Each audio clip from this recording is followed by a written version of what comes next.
Last we left off with the world of Rhanok, everybody had their own little moments before everyone sat down back in the studded anvil. Kalida, unfortunately, figured out that she could go meet Agnes Leighton at the police department and learn the prophecy of her brother. Unfortunately, Aodi Zeo has passed from this world. Bennett noticed that as he was getting a little bit more information about Robin and Kira's murder, he noticed how a spell had been used to kill them. Kree and Squee both seemed to daze off and go off in their own headspace. And Kree has come back with a new patron, and Squee and Zozu now have a new mission to try to fix the situation that they're in. Edward also decided he was going to go on his own little mini quest, a little mission, if you will. He took Odo with him. They went to Peace Point, the abandoned city of Rhanok, and he discovered that he just might have a deity in his near future. Everyone and their deities, Jesus. Everyone came back to the studded anvil around lunchtime, and Kamila is talking with Kalida at the bar. Nira and Hagwin are sitting at a table, talking amongst themselves. Kree, you almost hit your head on the table as you kind of come back. Yeah. And you look around and everything seems to be back to normal. Squee, you kind of do the same thing, but with more of deep breaths out of fear. And Bennett, you come back on your own little mission. I need to focus on Squee just for a small moment. Okay. Squee, you immediately come back from being just in your own world with Loki and Zozu, and you've been given a new mission in life. When you finally come back to your body, search around for wounds, and you look up and you make eye contact with Nira, this lovely light-skinned elven tracker wizard. The two of you make eye contact, and Squee, this is what you hear just in the back of your mind. It's not really there, but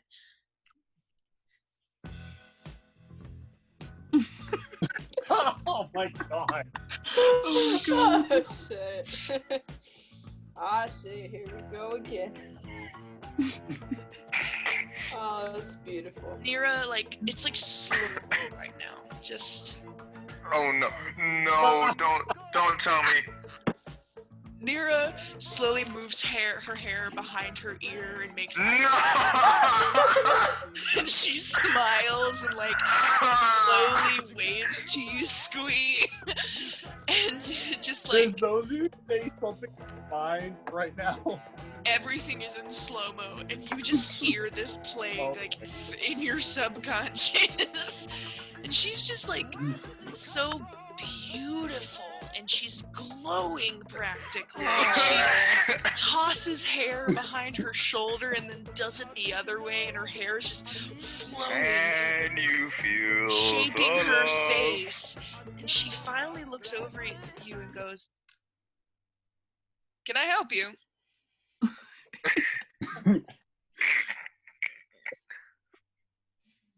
Being sweet, can I buy you a drink?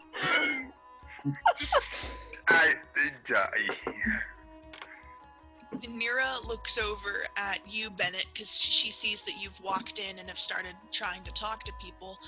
Is he always like this? I wouldn't know. Oh, okay.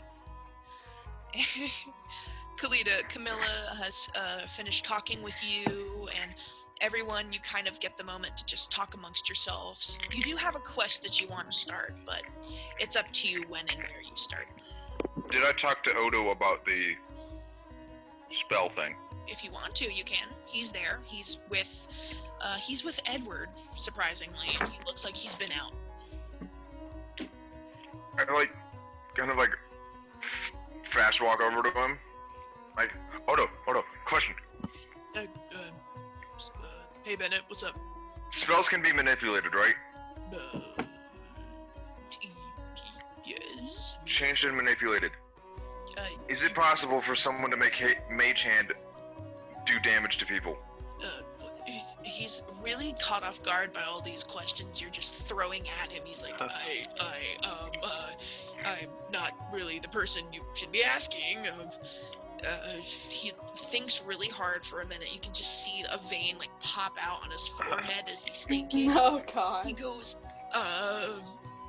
spells can be changed or created, but they can't be destroyed.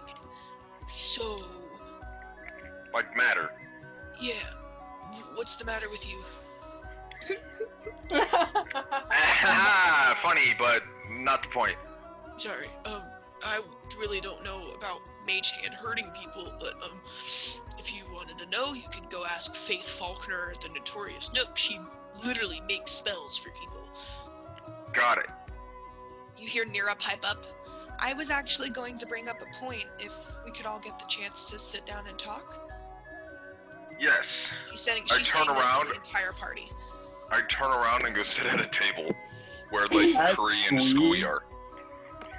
As Squee, can I cast Mage Hand invisibly and pull the chair towards me so I can sit down?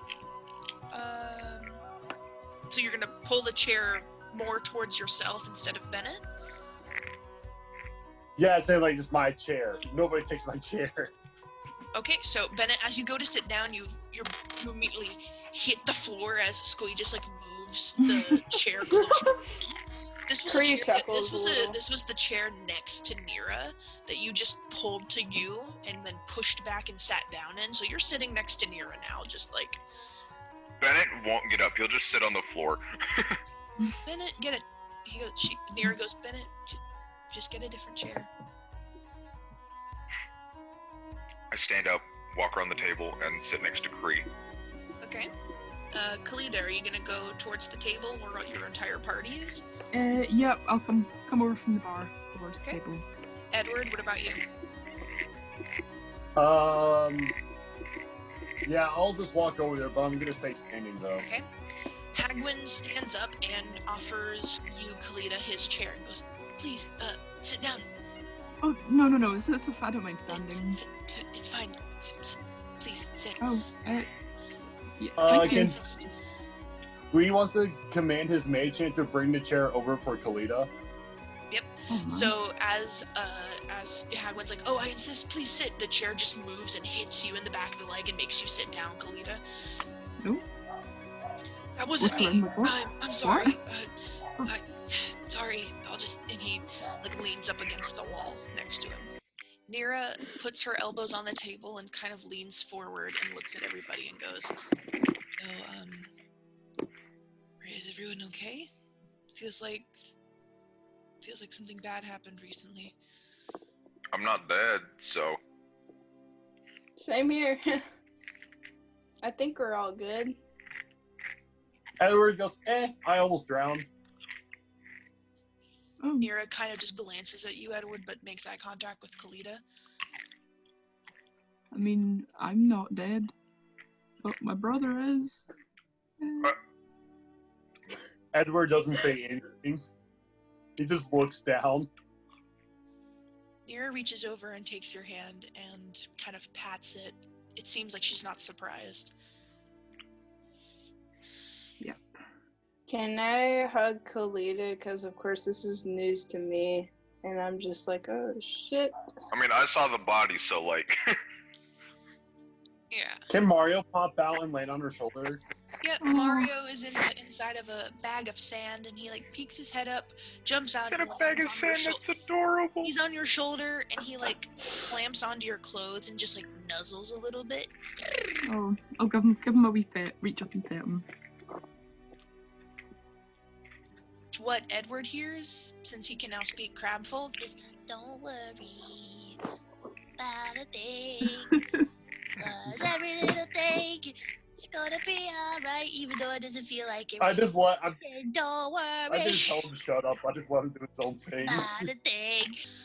Mira kind of leans back and looks around the room. Her eyes kind of freeze on Kree, and then they kind of go back to Kalita.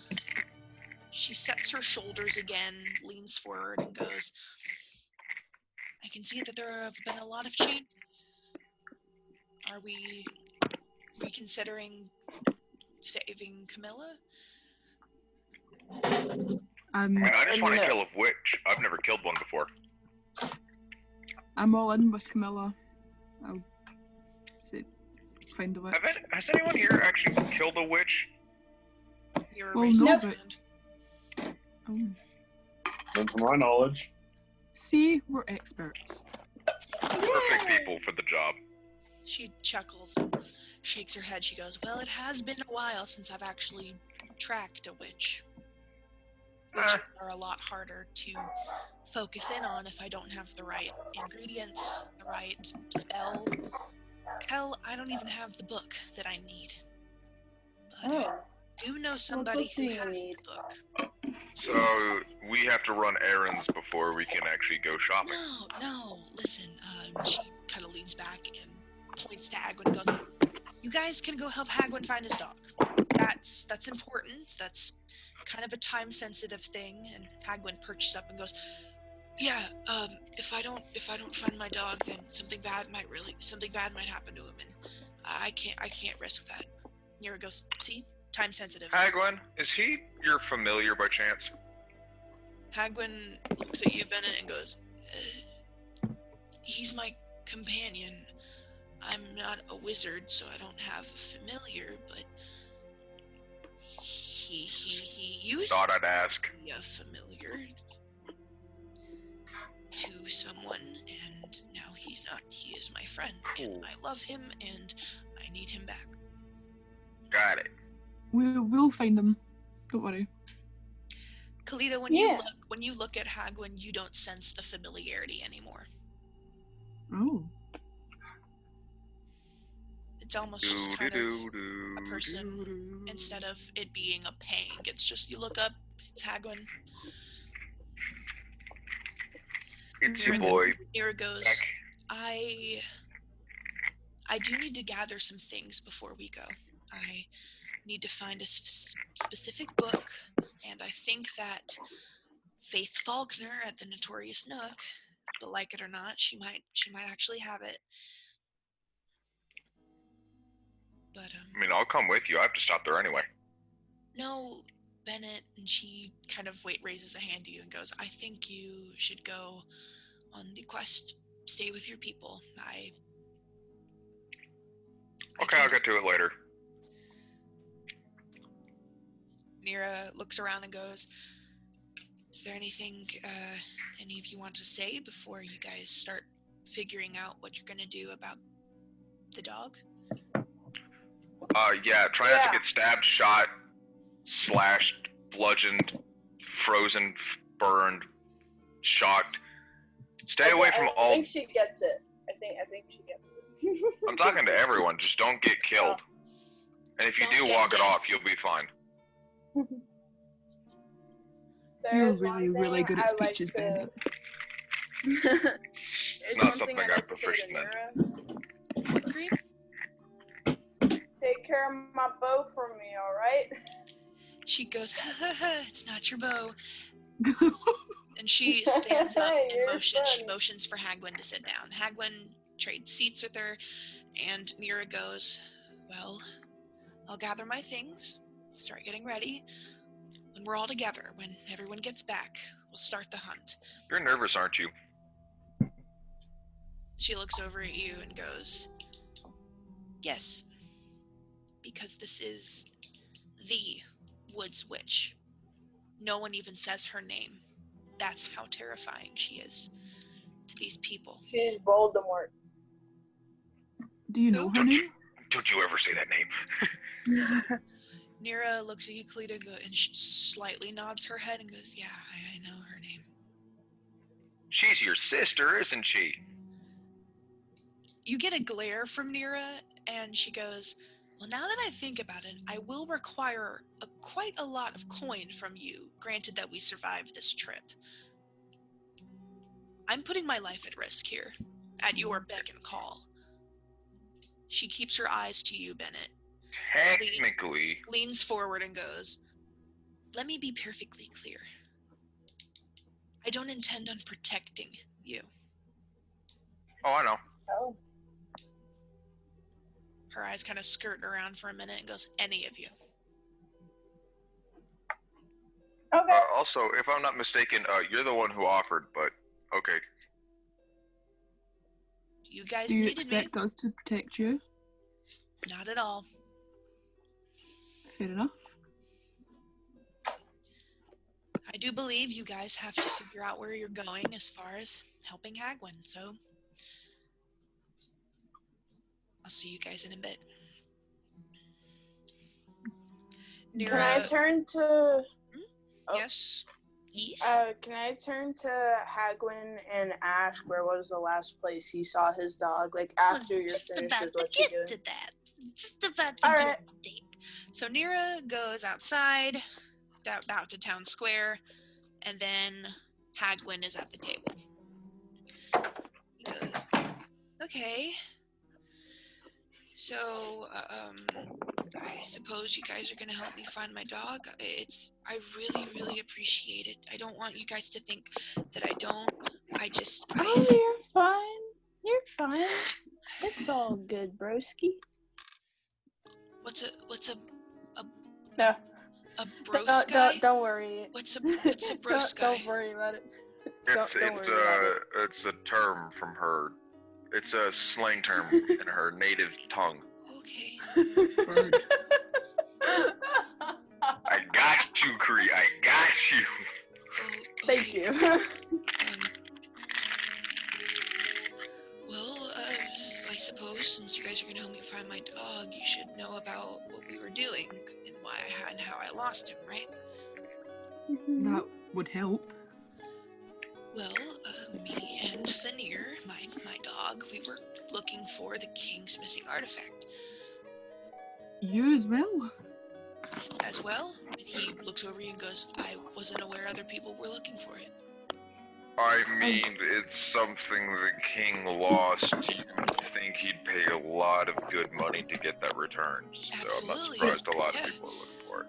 It's like 150,000 gold pieces. Wow. That's not bad. I've paid more. What did the king tell you about it? Not much. He said that we would know it when we saw it because of the power it radiates. He was really vague about it, but he said that spellcasters would be able to find it. Witches and wizards and all kinds of people who could cast spells like tracking or... There's a Plot twist, it's one of the Dragon Balls. It has a specific aura that it radiates, and well, I've been trying to find it, and Does it give you superpowers? I don't know. God, I hope it gives you superpowers. That'd be so cool.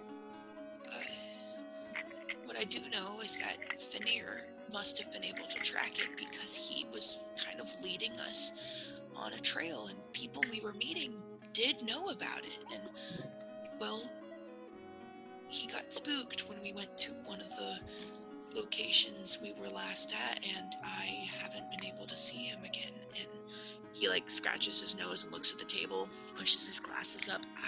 I don't know what spooked him at all. Who's us? Us? The You people said were he was leading traveling us. Me and the dog. Just the two of you? His face kind of goes blank as you say that, and he doesn't really answer the question. It's like he didn't even hear the question. Hagwin. The last spicy. place that we went, he got really spooked. He seems to be repeating himself. If anybody Hagwin. If anybody wants to, you can make an insight check on it. Absolutely. I was going. Oh, I want to make an insight I'll check. do As that do too. I. I'm ready. I'll do it for Edward. Why not? Insight +4. Oh, 7. 21.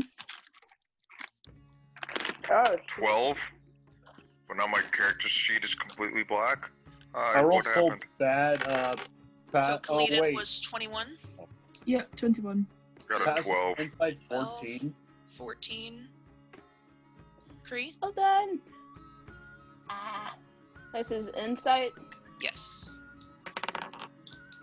Oh no.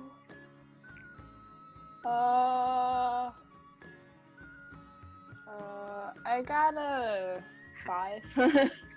Cree, you totally didn't see him dodge the question. You're just like, oh, okay, it is. Kalita, surprisingly, he did roll better than you. Oof. You see, he didn't dodge the question. You can definitely tell he literally didn't even hear you say it. Just Hagwin. when you were looking at him, his eyes like glazed over. He blinked really slowly, and then he just repeated his last statement before you said the question. Hagwin, could you give us a moment? Okay. I suppose he gets up and goes over to the bar. Okay. Just a thought. Yes. Someone used magic and messed with his head. Possibility. Did you see his eyes there? He seemed to just completely Yeah, and not hear us. Here's the other thing, though. I wouldn't be surprised if he was traveling with someone else. They found something, and they had to get, quote-unquote, get rid of him. Could that person still be here? Maybe they found a way to the artifact and didn't want him to. Exactly. What the Then hell are you guys talking about? Is that Odo. Things. It's Odo. He's got a plate. He's like delivering drinks. He goes, "What the hell are you guys talking about?" Oh, we're going to go look for Hagwin's dog. Oh, that's so sweet of him. Who's Hagwin? That guy over there. No, point to The the bar. dude at the bar. Odo looks He's over. redhead, right? Odo looks over. He has like brown spiky hair. He looks over at Hagwin. Everyone make a perception check.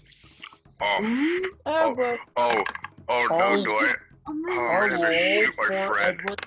I'll roll for Edward to see if I got a 14. I got 22.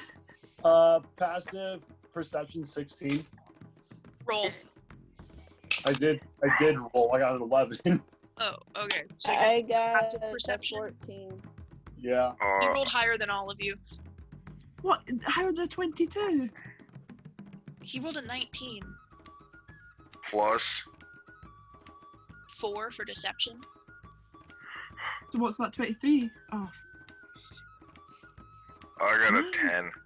So, Kalita, you still don't understand what's going on, but you get you see it sort of. Hagwin is sitting over the bar, right?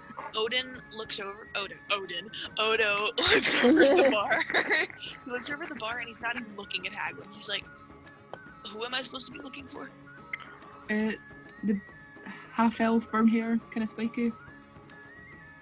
That's my sister, and you see Kamila is like cleaning glasses, and Kalita, since you rolled so high, can you give me another perception check? Oh, for fuck's sake. 15. Rolled terribly, so you see it. Shit, Kamila isn't she's tending bar. Everyone around Hagwin, she's tending bar too. Is she tending to Hagwin? No. It's almost like not there.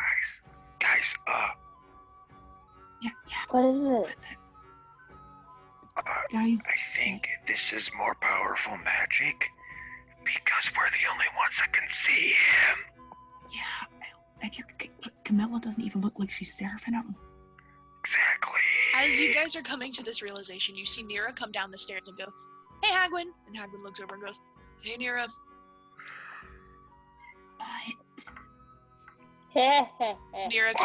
Nira kind of scampers out of the tavern and goes off into town square because she's doing her errands that she needs to do. Should we try to get Hagwin to speak to someone? Can Squee follow Nira? Sure, he can follow Nira. Wait. Oh shoot, no, he's not a familiar, so Edward can't look through him. We could try get him to order one of us a drink or something to eat and see if Kamila can hear him just before we go making any blind, stupid assumptions. As the Edward will go, I was like, let me try that. I reach into my bag, pull out a fistful of sand, and whoosh it in front of his face. Okay, so you're not using the spells, you're just using the sand to, like, cover him? I thought the sand gives out to sleep. I guess not. Oh, okay, what are you trying to do with the sand? I'm trying to make him fall asleep. Oh, okay. So, as you blow it across his face, he goes, and he bangs his head into the bar top. Kamila and Odo both look at Hagwin and go, "Oh my god!" And they run over and go, "Sir, are you okay? Dude, what happened?" And so, like, they wake him up, and as soon as Hagwin gets up and, like, wakes up, they make eye contact, and then their gazes pass one another, and then it's like they never saw each other. What the fuck? That's a little different. I thought something might be up with him. Question. Question for Can everyone I at do the an table. Arcana check? Yes, you may make an Arcana check. Wait, don't. What does Bennett want to say to everyone at the table? I was gonna say, you guys use magic. I'm not a big magic user, but I think something's up. And can I'd definitely like to. Can I roll Arcana also? Sure. See, the best part about it is I got a 15. I'm thinking. There's 3 people, so I will allow 3 people to make separate Arcana checks. One for Odo, one for Hagwin, one for I'll do one on Odo. I did one on Hagwin. Okay. Does anybody want to do I got Kamila? 15. I'll do Kamila. Since Okay. I won't do Okay. Kamila. Let's go. Completely failed his Arcana check. 21, baby. Oh, I have advantage on Arcana as well. Yes. If you're tracking Fae, Fiend, but you're not. Oh, shoot. No. Okay. I rolled the same thing twice anyway. 5, 6. Okay. 18, 13 plus 5. 21, 19 plus 2. Okay. Cree, you were doing who? Hagwin, and I got a 13 plus 2, so 15. Okay, all 3 of you, Bennett, you're more just like trying to read the air since you can't really see magic. Mm-hmm. So you're reading the air. You're looking at Odo, right? Yeah. Okay, you look over at Odo, and he's walking around, he's talking to everybody in the tavern, he's talking to his sister, he's talking to everybody, but Hagwin seems to not be sitting there. The thing is, he bumps into him, and they both look at each other, apologize, but then, like, they're not looking at one another or acknowledging each other. Your high roll shows you that Odo either can't see Hagwin or something's telling him to ignore Hagwin. Same thing goes for the other 2 of you. They either can't see each other or there's something telling them to ignore one another. Oh, so it's like magnets, and if you like put the same side together and they repel each other. They're probably able to see one another from what you guys have gathered, but they will not interact. Wait, guys, question, thought. What if it's a very intricate trap, because he only approached us. We only saw him approach us with the missing dog posters. What were you on about? Bennett, I can already tell you, he was approaching a lot of other people in town with the posters. It wasn't just you guys. It was just a thought. I think Or we were what if- circumstantial, to be honest. He literally ran into Or what us. if the tracker wanted us to be separate from anybody else that wants to take us out? Actually, Or different train of thought. Because think about it, think about it. Who here has heard about the prophecy? Odo and Kamila have been cursed by the witch, and they're the only prophecy. ones that can't see him. As soon as you say that, Bennett, you say that out loud, right? I keep it kind of quiet, but not. Okay. To like the So as table. soon as you say that, Agnes Leighton walks in. She looks around real fast, sees you at the table, Bennett, and like kind of waves you over, like I need, like Bennett. Be right back. So you hop on over to Agnes, and she goes, "Take a seat." And she like pulls up like a random chair somewhere and goes, I wanted to see you before you headed out. The lieutenant is completely fine with you going on adventures and stuff. You're still a hero and you're still an adventurer, so you can keep going on these things. It's totally fine. I did want to let you know he paid you in advance for this next 2 weeks, just in case you'd be gone. She hands you your paycheck, which is 150 gold pieces. Damn. Here you go. That's for the next 2 weeks. Thank you. Yeah, no problem. Zoe also has a present for you, and Oh, she does. yeah. Oh my god, that reminds me. She made you something. So 150 gold, you said, right? She made you something, and please at least just wear it when you get back. You don't have to wear it right now. She pulls out like a piece of like threading. It's like yellow gold threading, and it's like looped around and has like locks and stuff. She takes your hat off and like ruffles your hair really messy because you're shaggy brown hair and all that.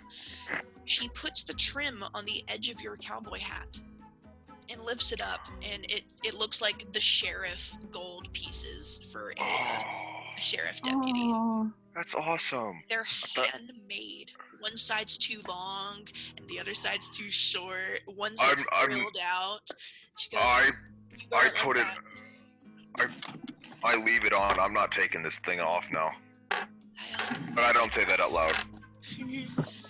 Yeah, she wanted you to have some sort of like extra little pizzazz. It's so stupid, but it's so cute, isn't it? It is. Yeah, wait, I have something for you. And she reaches into her jacket, her little like vest thing she wears to work. She's still in her work clothes, but she's not at work right now. She pulls out a flask and goes to give it to you, pulls back and goes, "Do not drink this, okay?" Oh, okay. She shakes it, and you hear that. What's in there? This is cobalt acid. oof. She like pulls up her lip, and you can see where one of her teeth is missing, and goes, oh no. She puts it down and goes, "I may or may not have put together some of my acid spray that I have and put it in a flask for you, just in case you need it at any time as an emergency little thing to I hug her, put the flask in my pocket, and I reach around my neck, and I unclasp the chain that I am wearing, and I give it to her. Oh. She looks down at it and like picks it. It's like really long compared to her. She Yeah, on just context for everybody. On it is a silver 45 caliber bullet with like Nordic engravings along it, and a gold wedding ring and a silver wedding ring. So she lifts it up and looks at it. She looks at it. No, you guys think that's cute. That's Bennett and his Dead wife's. Yeah, that's why I said the sigh or the sad sigh. I was like, yeah. Oh. So she like puts it. She's like holding it in her two of her like little tiny claws. And she looks up at you, and she looks like Don't lose it. She looks like she's gonna start crying, but she's Agnes Leighton. She's supposed to be strong. She's gonna start crying. She's like, don't lose it. She like nods her head and goes, "Thank you." And Yep. When you get back from your travels, do you know what you're going to do? Yeah, I'm going to use some of the money that I have received from this paycheck and probably buy you a couple drinks. She just kind of like starts kind of smiling and goes, "Uh-huh." And you're going to also learn a spell just to... Ah, yes. What do you have in mind? Arcane bolt. She just looks at you like, it's a little something like that. That or a lightning Nothing spell. casual. Thinking like something simple, like a ice knife, like a lightning bolt. Ice knife is sick. Ooh, you should go for ice knife. Definitely, you could turn it into... Yeah. She like smacks her head and goes, "I know, I'm so stupid. Ethereal shot. Faith Faulkner has an ethereal shot thing where you can summon a gun into your hand at any time. What? She, like, my eyes go really wide. She taps your chest and goes, "Notorious Nook. Whenever you get the chance to, she's got some on supply." Okay. Bennett's eyes, like when she says that I can summon like the gun, my eyes go wide and I get like, I'm still Bennett, but I feel like a little child inside. Like that. She goes, "Okay, I gotta go home and make sure that Okay. She like grabs. Thank you. She like grabs your shirt real fast and like leans you forward and kisses you on the cheek and like immediately starts to leave. But as soon as she gets under the door frame of the... She gets hit by a car. No! Oh my god! No, as soon as she gets under the like doorway of the studded anvil, she freezes. Oh shit. Turns around and her eyes are like glazed over white. And she looks at Hagwin, right? She's looking at Hagwin. Hagwin looks around, his eyes are doing the same thing. Odo, Kamila, they're all looking at one another. Edward takes out his bow. There's no need. As soon as they just make eye contact with one another, they snap out of it, and Agnes seems to, like, her eyes seem to pass over the three of them. Just kind of like the same thing that's going on. And she shakes her head and leaves. I'm gonna like rapidly tap Kree's shoulder and be like, "Did you see that? You see that? Yeah. Like Was Okay, so out, by the way? Wait, Nolan, what? What is Squee finding out after tracking the Just FL? for the sake of keeping everything concise, Nira had stopped you at the water fountain and goes, "Why are you following me? I'm just going to the Notorious Nook to try to see if she has the book. And if she doesn't, I was going to work and see if I could get enough money to get it from her. So you go!" And she like pushes you back towards the studded anvil. Creep. Sorry. But you're still like, "At last." Can I use Mage Hand to do a floating bouquet of flowers right towards her? What? You're... Boy, what? Yeah, I can use a Mage Hand because it's invisible. Because Arcane Trickster. Oh my god. Bro, all of you us know are gonna what? fall in love. You know what I'm getting a feeling of? That, like, I don't know why, but I feel like this town is just like kind of getting that creepy vibe, you know? Or like, have you guys ever heard of like Nuketown or whatever, where it's like some sort of perfect town that? Yes, Nuketown. Are we talking? Isn't that from COD? BO1, BO2, or BO3? Well, it's just the concept of a Nuketown where it's supposed to be like this perfect, you know, like random, like kind of plastic town and whatnot. And so that's kind of like the vibe that I'm getting with this town, so that someone's like fucking with it. Like someone it looks all normal, and then it's really normal. The vibe I'm getting is Bossing Say vibes. Oh like when they first show There's up. no war here. There's nothing going on. There's no war. I'm not a As you political guys are talking scientist. amongst yourself, Kamila comes over with a tray and a checkbook and goes, so "Are you guys gonna get something to eat, or do I have to kick you guys out?" I would like something to eat, please. Please don't kick You us got out. tortilla chips? Yeah, we got tortilla chips. Sweet, I'll Oh, take what's some of those. tortilla chips? What? It comes with some cheese. Oh, Jeez, so y'all yes, do have hot melted tortilla chips. cheese. Some salsa. Oh, I'll take some of that too. Okay. You already paid for the buffet stuff. She puts empty plates in front of you guys, and then she snaps her finger twice.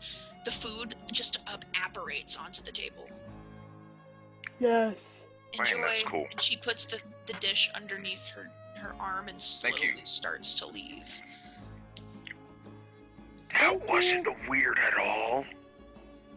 Well, Bennett, you know this about the studded anvil. This is part of how they No, get food to everybody. The way everyone is acting. It's only Agnes, Hagwin, Odo, and Kamila. That's the only people who are acting weird. But is no one else noticing that they're acting weird? No one is noticing it except you guys. See, that's weird. Did Odo? No one's was really Odo- paying attention. They're just eating food and talking about. Was Odo acting like this when I was on his adventure with him as Edward? Not to anybody. I mean, he just was like, Being himself? yeah, they're not acting like robots. They just won't acknowledge Hagwin. And Agnes won't acknowledge Hagwin. Can I Alright, go up? I think it's time to find this dude's dog. Yeah. Hold on, I'm not done with my chips. Okay, Well, you guys, for the hurry sake up. of everything, you guys finish your food. Hagwin's just like sitting at the bar all by himself, like really kind of confused. Kamila at one point just kind of was like filling up a beer thing and put it down, and Hagwin just like noticed it and started drinking it, but you don't know if they like fully exchanged asking for a drink. But finally Hagwin looks over and goes, "Can I come back to the table now?" Oh shit! Oh, yeah, yeah, sure. Oh, yeah. Sorry, of course. Here, you want some Of course, nachos? Or some tortilla chips and He salsa? comes back to the table and he sits down and goes, "So, do you guys want to know anything about what we were doing? I mean, you abruptly like stopped me from explaining." Sorry. Yeah, you can continue explaining if you'd like. Okay, well, me and Fanir, when we started our travels, we actually were not here in Vandblu. We were down in Madro. So we went to Madro and looked around, and I didn't see anything. And Vaughn. the furthest we went, I think, was the Coos Hills, which is... Is that where you lost your dog? Yeah, that was where we last saw him. He got spooked by something and then darted off. Well, then we should probably go back there and look around. Do you think we should retrace every step? Like, start from where I lost him and then go back to where we began? I think we go from where you began. Yeah. Hagwin, were you And traveling then- alone? He doesn't answer again, but it's not like a deliberate.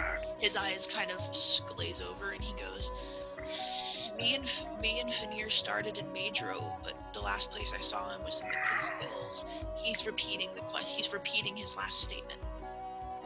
Yeah, diggity damn it. Okay, so, cool. Alright, so we will start in Madro. Okay, And then kind of check around there.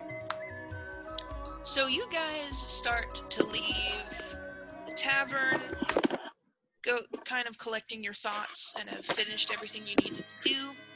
Vandblu is alive with everyone in the town. The tables are still filled up. The notorious Nook is lit up and ready for business. People are running in and out, throwing firecrackers and other things. It's a really fun day at the town square.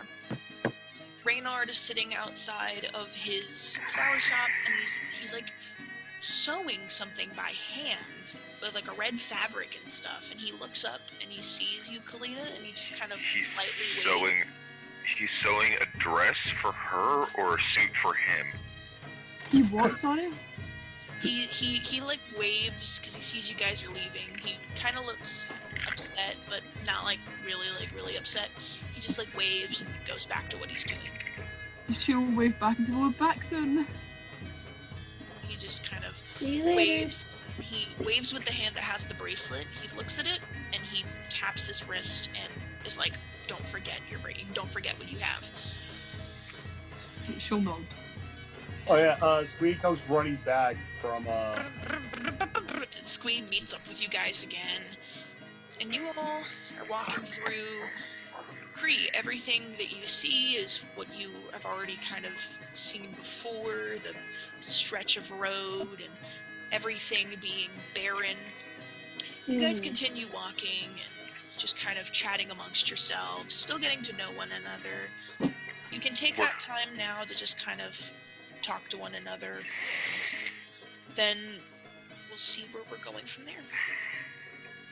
All right, so I kind of just, as I guess Hagwin is like walking and stuff, I kind of just slightly pull the like other people to the side. I just say like, so I think there's gonna be another person that we're gonna meet along this trail, because it seems like he keeps avoiding Kalida's question. Right. I don't know if he's doing it on purpose. Every time his eyes, do not see, they glaze. Yeah. Well, if we meet him, Glaze. if he shoots at us, he's dead. Well, We're not going to kill the boy unless he gives us valid cause, which he Not hasn't. Hagwin, just that random person that we might Yeah. meet. I mean, I've got manacles if something does happen, so. Well, let's just be best our way to find the dog before Hagwin gets suspicious. Okay, you guys continue walking, and just, you've been walking for a few hours, and as everything you guys, the sun keeps going down, and you're doing all the things you usually do when it's time to take a long rest. Yay! So Hagwin starts to like yawn, and he starts squinting as he's trying to look through everything.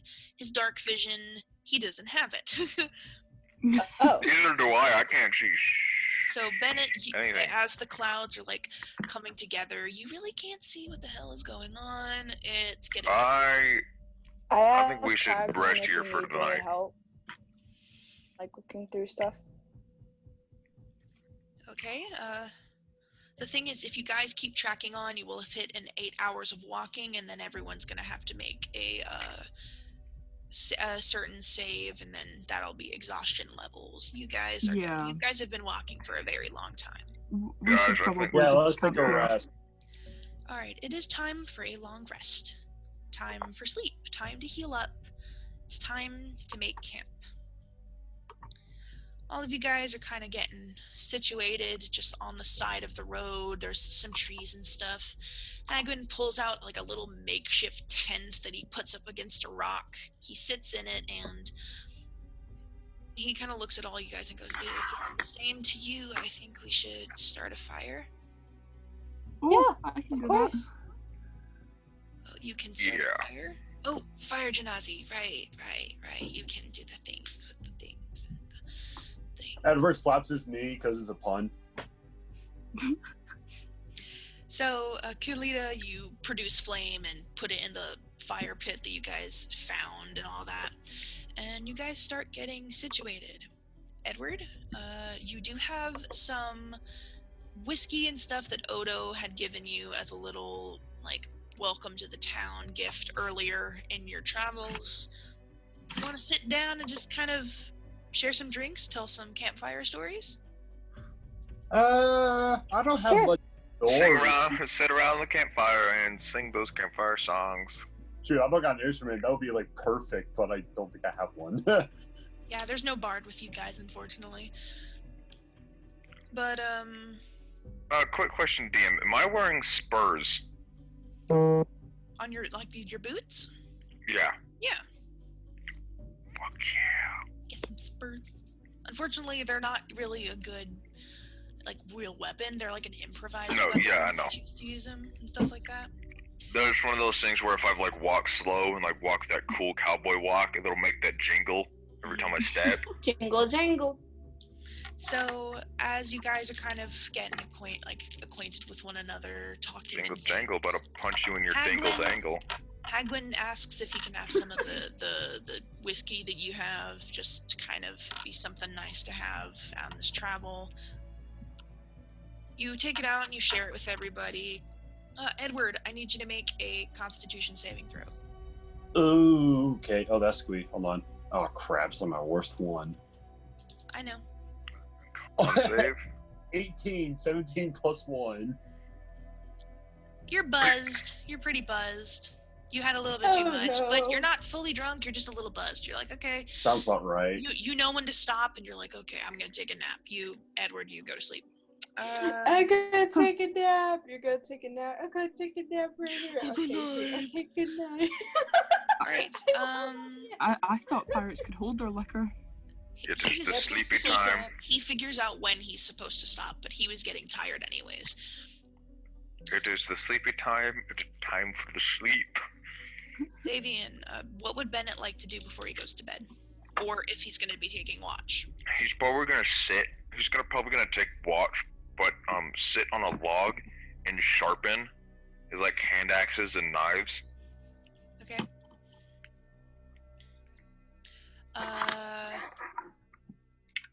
Bennett's sleep overcomes you very slowly, and you just kind of knock out. Kalita and Kree, you are sitting together and taking watch. I need the both of you to make a religion check. Ooh. A second. Oh man. Okay, hold on. That's gonna be. Oh, I thought that said 19. Oh shit.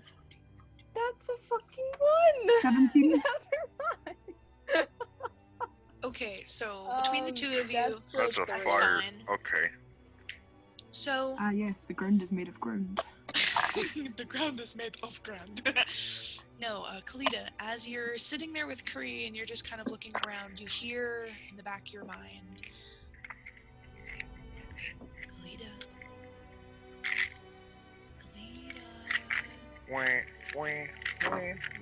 Dayton, is that you? Huh? Kree, you have no idea why she said this out loud. Like, who the hell are you talking to? Yeah, like what? Kalita, are you okay? Kalita, You don't hear that. don't be alarmed. It's okay. I don't. It's me, Tamsy, your patron. Oh. Hello. Technically your patron. You haven't really accepted me. Is this like... I was trying to get to Kree, but then she seems to be elsewhere right now. Can I look at Kree and see if she does look elsewhere? Kree full on is staring into the trees like I fucking heard something. Whoa. She's defensive stance with her long swords in both hands, just looking into the forest. Oh.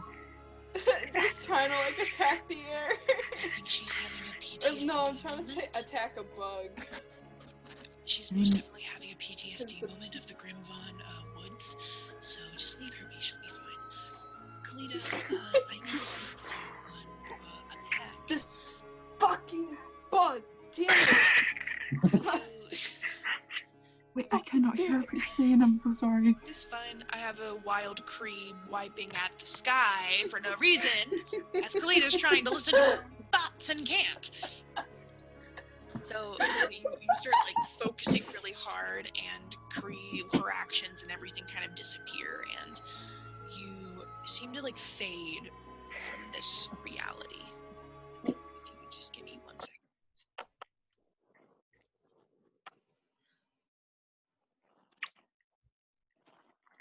I'm just too focused on the bug, so I don't really see Kalita going in and out of reality. I just She's zoning trying to get out. the fucking mosquito. You recognize her zoning out as something you've seen before. Oh. And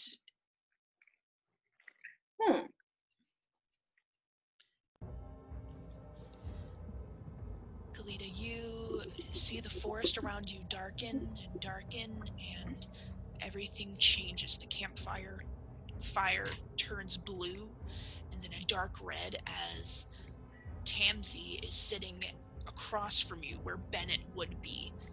She has light burgundy skin, and her fingers are very long and pointed like daggers, and there's charcoal just dusting the tips of them.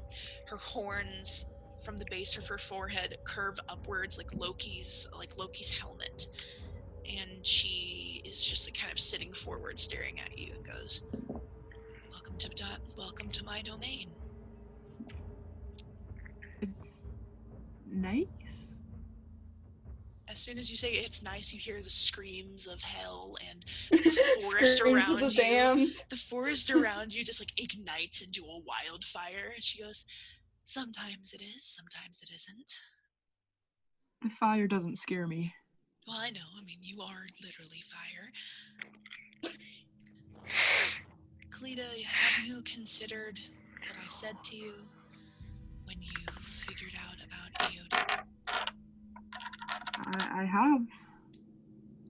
Do I have a response to my offer that I've given you?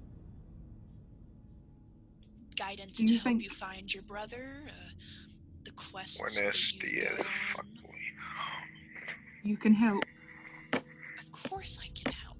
She puts a hand to her chest and the long dagger fingernails go, of course, touch her skin. She goes, of course I can help. Eddie's scissor hand looking at. Oh my god. Then of course I can help. What do you want me to do? I want you to cut open your wrist and pour your blood into this goblet. She snaps her fingers and a goblet appears in front of you, and it's got burned souls encompassing the cup piece, and then the handle is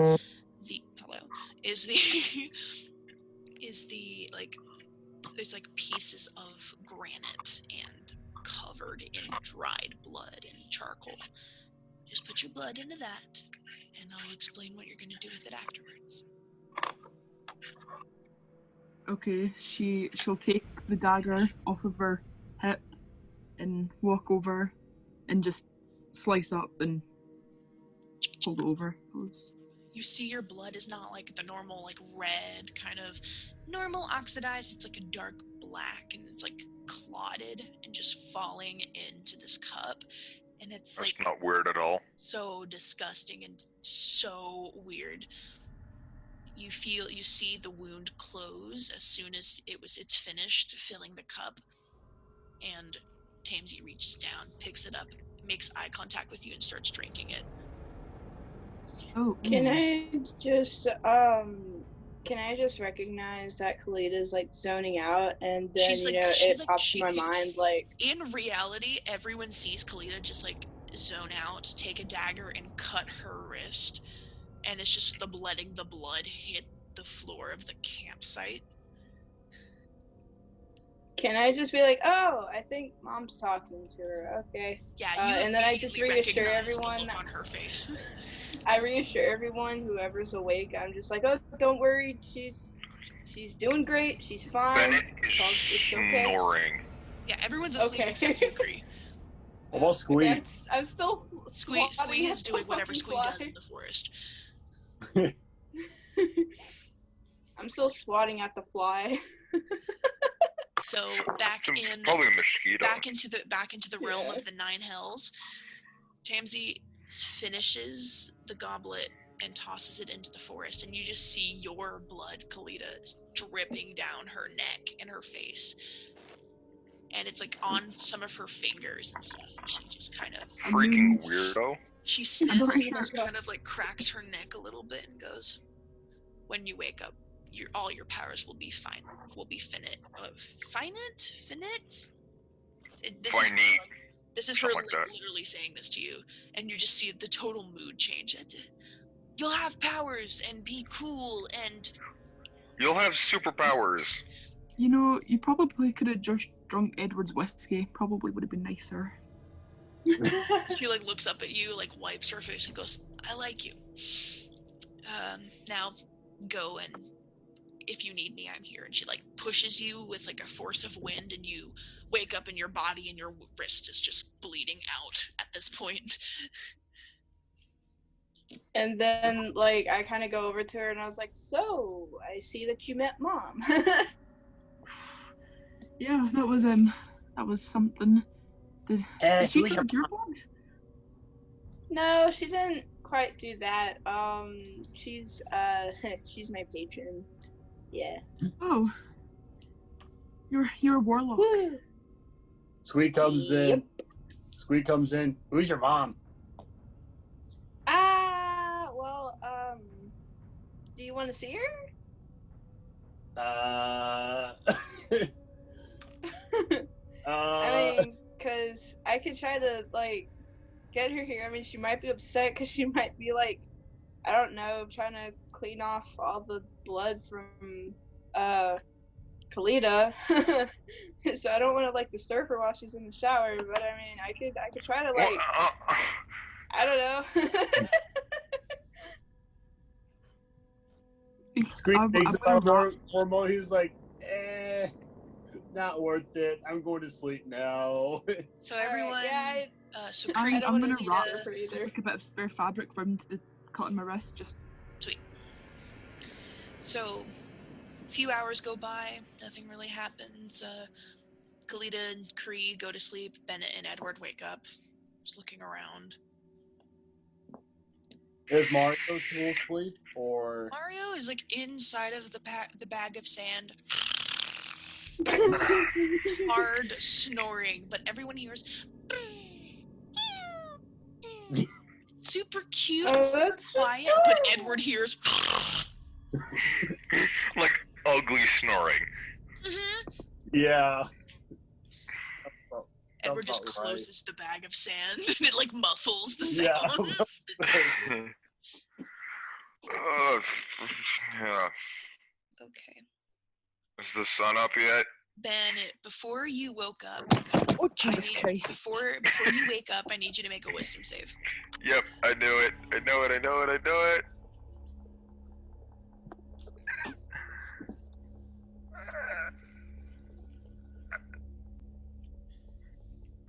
13. You have a full-fledged lucid PTSD dream, flashback. lucid dream nightmare. You wake up in the dream and you're laying in bed next to your wife Amanda. She looks over at you and goes, "Bennett, just go back to sleep. Nothing's wrong." And you hear fire. Can I look at my arms? You can look at your arms, and you're lucid dreaming, so you have full control of your actions in this dream. Your arms look normal. You haven't become warforged whatsoever. You are happily sitting next to your wife in bed, and it's midnight, 12:03 a.m. She looks over you and goes, "I'm gonna go get some water, okay? You just stay in bed." She sits up and looks over at you and goes, "Bennett? What? Yeah. Don't push Agnes away." What? Huh? She turns more towards you again, still sitting on the bed, and goes, "Don't push Agnes away." I don't say anything. I'm just dumb. I'm like, I'm just dumb. She reaches out to you and grabs your hand, and you can feel it. You can feel her holding your hand. She leans closer and goes, "Everything's okay. Okay?" I'm crying. Bennett is full on just crying. "Hey, buddy. Hey, Bennett." She like pulls you closer, and it's just like, "It's okay." You can feel her embrace on you. Oh, Bennett cries even harder. No. She's holding you to her chest, and you can just feel like the warmth she used to radiate from the hug. And you hear. Can Bennett's crying wake me up? Oh, he's not crying out loud. He's lucid dreaming. Oh, He's like does left his Edward body. see outside of Bennett? You're like totally. You just think he's asleep. Because when Bennett does cry in the real world. He doesn't do like that kind of thing. It's a tear. A single Literally tear. just water comes out of his eyes. That's it. So you hear, "Mommy, Daddy, is everything okay?" And your Amanda looks up and goes, "Hadar, go back to sleep. Everything's fine." And you see a short, like a very, very short, scraggly, like brown hair boy walk into the doorway and goes, "Is it Dad? Is he actually here?" You. And Amanda looks over and goes, "He's here. You can come see him. He's actually here this time." Oh no. So Hadar like runs over to the bed, jumps on it, and grabs you in a big old like bear hug, like arm wrestling you almost, and just like, "You're here, you're here. I actually get to meet you. Oh, this is so exciting." And Bennett cry. You thought Bennett was crying hard. Nah. He cries hard. He pulls back and your son moves your face out of towards his, and he like wipes your face and goes, stop crying, this is so stupid, you're fine, everything's okay." Bennett cannot stop crying. And you hear, "Uncle Bennett?" Oh God. And your son's face like drops, and he looks to the doorway and goes, "I think you should go see who that is." Yeah, I should. And I stand up. I walk over to the door. You peer out into the hallway and you see And Zoe is standing at the top of the stairs. Hi, Zoe. She's crying and she's shaking. She goes, "Bennett, don't let him get me. Please don't let him get me. I don't want to go. Please, I don't want to leave. No." Can I run up to her? The tail of a snake whip around and grab Zoe by her torso and yank her down the stairs. She's screaming the whole way down. No. Do I think that Ben is doing outside? Bennett is like twitching in his sleep. Just like. As Edward, I'm gonna reach into my bag of sand and pour it, like sprinkle over him, and wishing him for good dreams. That's a thing. That's a spell. It's it's enchanted sand. He got a jar. He got an enchanted jar of dirt. I got a jar of dirt. As soon as you see Zoe get like leached from the top of the stairs down the stairs, all of a sudden Amanda just grabs your face and pulls you to look at her and goes, "Zoe's fine. Zoe's okay. Zoe's back at home with her mother, safe and sound. You're okay. You're with me. You're with me and your son, and everything is okay." What's going on? Bennett, for one of the first times ever since this has happened, is scared. "Everything's okay. Nothing's wrong. Everything's okay. Nothing's okay. Everything's not okay. It's not okay. It's not okay. Hey. It's not okay." Her grip is getting tighter on you. She's like trying not to let you like leave her grasp right now. She's just trying to hold your gaze right now. What's happening? In the back of your mind, you can hear Zoe still kind of like, it's like echoing through the house, just faintly. Yeah. Bennett's like terrified. He's. And as soon as like you start like your head starts like looking back to the stairs, you feel her arms like shrink and like claws come out, and you look back quickly and it's Agnes staring up at you. "Hey, everything's okay. Alright? This isn't real. None of this is real. Hey," and she grabs your hand and puts it into her fur that's on the side of her face, and she goes, "I'm real. Bennett, this is not part of your dream. I'm here." And Bennett's hyperventilating. He's having a full-blown panic attack. On her wrist, there is a gold band, and you recognize this. This is when she is astral projecting. Oh. This is actually Agnes talking to you. Oh! Suck it up, Bennett. Just calm down, okay? They just told you nothing. Shut up. Zoe wasn't here, okay? That wasn't her. She's safe and you see Agnes like direct your attention to like your bed, and there's Zoe sleeping in like her bed, and it's like outlined in gold as Agnes is like astral projecting part of her reality into your mind, and it's like she's fine. She just got put down to sleep. There's nothing wrong. Bennett, look at me. Everything's fine. Need to wake up. Yeah, you do need to wake up. You need to wake up because there's somebody coming your way right now at the camp, and Edward fell back to sleep. Of course I fell back to sleep. Edward, the entire time you thought you were awake, you weren't. Oh, crap. Hey, Bennett, she like grabs your arms again and goes, you need to wake up because there are tree nymphs sitting around your campfire putting all of you into a sleep trance. You need to wake up. Hit me. But I'm not gonna hit. Well, she backs up, takes a stool, stands on top of it. You see her crack her knuckles, and Zoe's form kind of like disappears from the. Do it. Just do it. You wake up, and there are 3 tree nymphs siphoning this like the souls out of your friends. I need everyone to roll initiative. Buenas.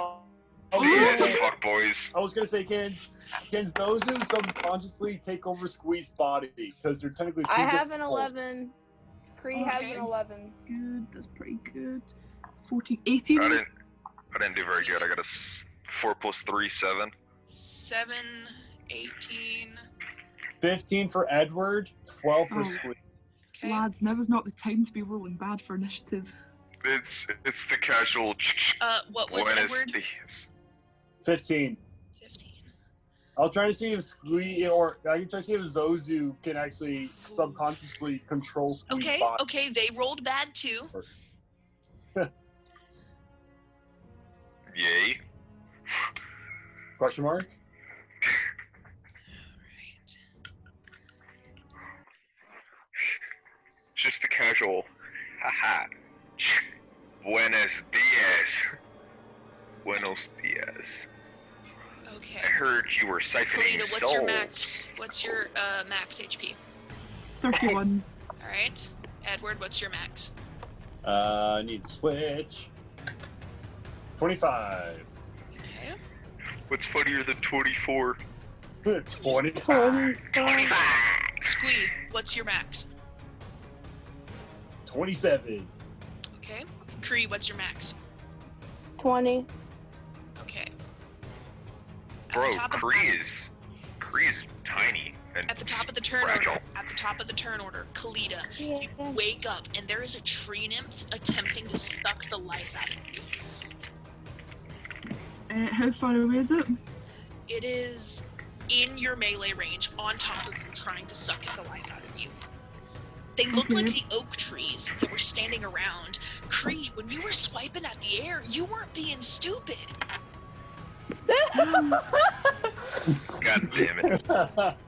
You just see this like large oak tree with deep set eyes just trying to suck your soul out of your body. It's an ent. So what? It's an evil ent.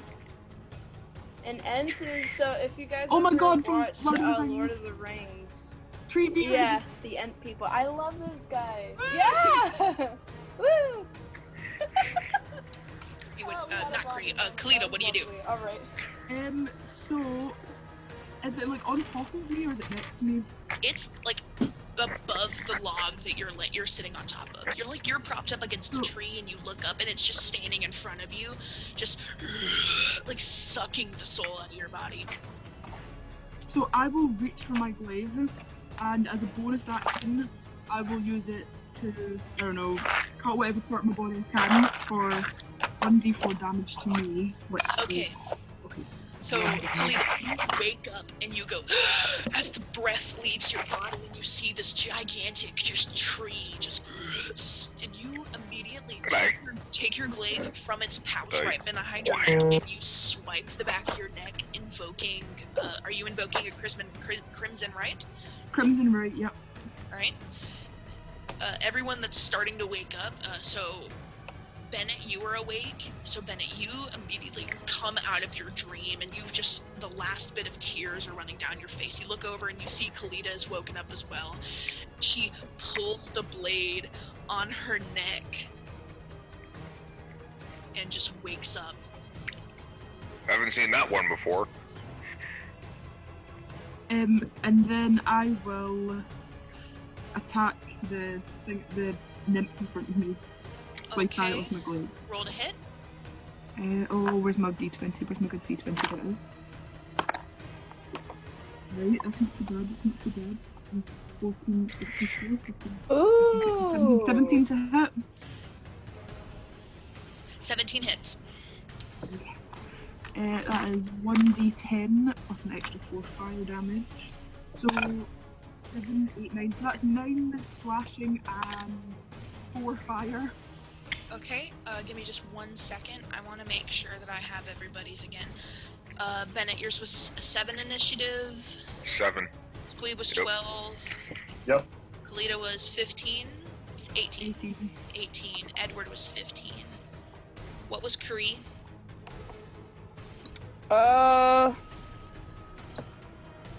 20? Wait, are you talking about initiatives, right? Initiative.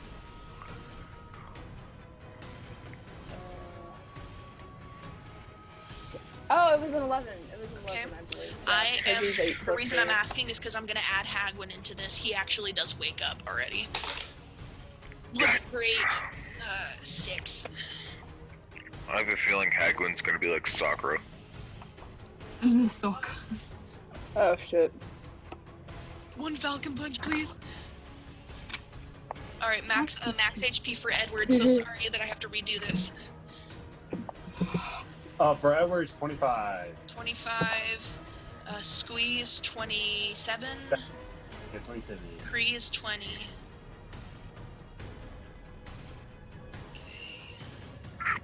I'm using the D&D Beyond Encounter Tracker. Ooh! Nice! So, D&D Beyond, come and sponsor us. We are the new Critical Role. No, we're not. Bennett, what's your max again? Max HP is 28. 28. Matt, you guys' max HP is so low. I mean, literally, Hagwin's is 100. What?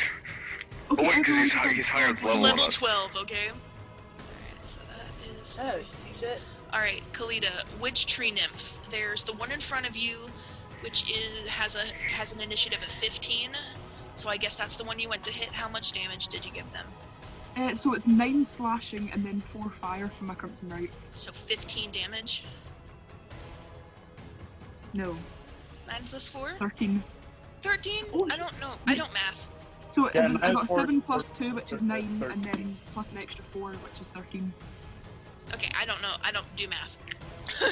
So, Kalita, you immediately wake up. The breath is taken out of your lungs as this tree is standing in front of you. You invoke your Crimson Rite. Holy crap. And you swipe at the belly of the tree nymph, and it lurches back, and you see its stomach. It doesn't really bleed, but it splinters and breaks, but you've done a little bit of damage, but not enough to get it. Did fire damage do anything? Not really. I mean, it's kind of charred, but it doesn't look really badly hurt. It looks up at you, and one of the arms that you caught in the process snaps back into place. Ooh. Edward, can I your turn. talk to anyone? Unless you have something to do, Kalita. Or I was gonna just shout to everyone and tell them to wake up. Wake the fuck up! We have company, guys. Wake up, company! I just kind food? of I raise my head, I'm like, did somebody say food? What? What's going on? Okay, Edward, you and the tree nymph both have the same initiative, but you do get to go before. Action surge. So I'm assuming I woke up. So I'll just use my short sword and stab it. Which one? The one that's in front of me. Okay. Roll to hit. So, Edward, you hear Kalida's voice, "We got company!" You wake up and you see a tree nymph. As the air leaves your lungs, you immediately pull out. What are you pulling out? A short sword? You pull out your small short sword and you go to just jab it straight in the chest. Yeah, and that's a 23 to hit. Totally hits. You stab this tree nymph straight through the chest, and it cries out in pain. How much damage do you deal? 8. 8 altogether? Yes. It looks down at you and just kind of and basically grabs you by the torso and pushes you back so that it can pull the short sword out of its chest. It is not that hurt. All right, bonus action. 2 weapon fighting. I'm gonna use the other short sword that I have and attack with that. Okay, as you get pushed back by the long extending arm of a tree, you immediately pull your other one out and go to slice at its arm. Alright. That will be a 16 to hit. That still hits. How much damage do you deal? Alright. Considering that a creature's already below his max HP, I get an extra D8 for damage for the Colossus player. Sweet. What? That's why I'm gonna cast Hunter's Mark first. Rangers are awesome, and anyone who D8 says otherwise suck. with my short sword. They're not bad. I just don't. That will I'm be not the biggest 10 fan of playing them. total piercing damage. 10 total? Yes. And you manage not to cut the arm off, but you stab through the tree's other arm, the arm that's holding you. It cries out and then breaks its arm intentionally to get out of the short sword's range, and it cracks it back into place, still standing in front of you. God, what a loser. Alright, cool. It is now It's it's now the tree nymph's turn, standing in front of Kalita. Okay, it's going to attempt to hit you twice. Just Great. with the hands of the tree, the tree's end branches are going to solidify into stumps. Huh. And it's going to try to... Oh, actually, no, I'm changing that. It's going to reach out and basically put its hand on top of your head. Its branches are going to try to, go more into your skull and give you psychic damage. Mother trucker, dude. Okay. They're like a butt cheek on a stick. 20 to hit. Yeah, that hits. Okay, so this tree, you've made it upset by cutting it and burning it a little bit, and it reaches around quickly, grabs the top of your head, lifts you off your feet. You feel the vines and the twigs just snap and start to go into your head, Ah. and you're crying out, just it's suffocating the amount of pain that it's causing you. So I need 2d6. Hey. Psychic damage. 5, 6, 7, 8, 9, 10 psychic damage. Jesus. Can I use a reaction? Yes, you can, but I need you to first make a DC. Actually, I need to make a charisma saving throw. Oh no! My charisma's so bad. I know. Oh my gosh. 17 plus 1. Totally enough. You are not stunned, but you still take 10 psychic damage unless you're making a reaction. Yeah, that's to Hellish Rebuke. Alright, so you still take this 10 psychic damage as you feel your life force being pulled from your body just a little bit more. And you hear Tamsy's voice come to you and goes, "Show it what you're made of, daughter." What? Yeah, Hellish Rebuke, and it needs to make a dex save. Okay. Oh no, if it's gonna move, is it gonna like pull me with it? Because it's in my head. Ugh, Yeah, I don't know. it's not grappling you. It's gonna pull its arm back. Wait, I completely forgot. I'm multi-attacking, so I get to do 2 of these. Oh, Wow. You're Oh, using your reaction to one of these attacks. So, Great. I have to make a Cool. dexterity save. That's a 10. Ah, it doesn't. Hells Rebuke hits. Okay, how much damage do you deal? 2d10. Let me find my other d10. 1. That's not a d10. Why I need to keep these dice out, man. There we go. 15. 17. Okay. Fire damage. So as it touches 17 fire damage? Yeah, 10 plus 7. As it touches the top of your head, you just immediately, your hair ignites into flames, and it burns up the arm, and it cries out, "Grrr!" But it looks at its free hand and goes to sock it right at your chest to like leech in and continue to do more damage. Mother? Oh, hell yeah! It's a That's 9 not a good plus thing to 4 hear. to hit, that totally hits. Hell yeah! 2d6 psychic damage. 5, 6, 7, 8, 9, 10, 11. Oh my god. Ow. Alright. I'm watching. Okay. So you ignite flame and just it reaches up this guy's arm, but he still has a grip on your head. He pulls back, cries out, and looks at his other hand, and it seems to just shoot out, not even like moving his hand. It just shoots out, grows, grabs you in the middle of your chest, lifts you off the ground again, and sucks more power from your soul. I would once again. I'm not gonna scream, but she would be screaming. All right, I need you to make another charisma save.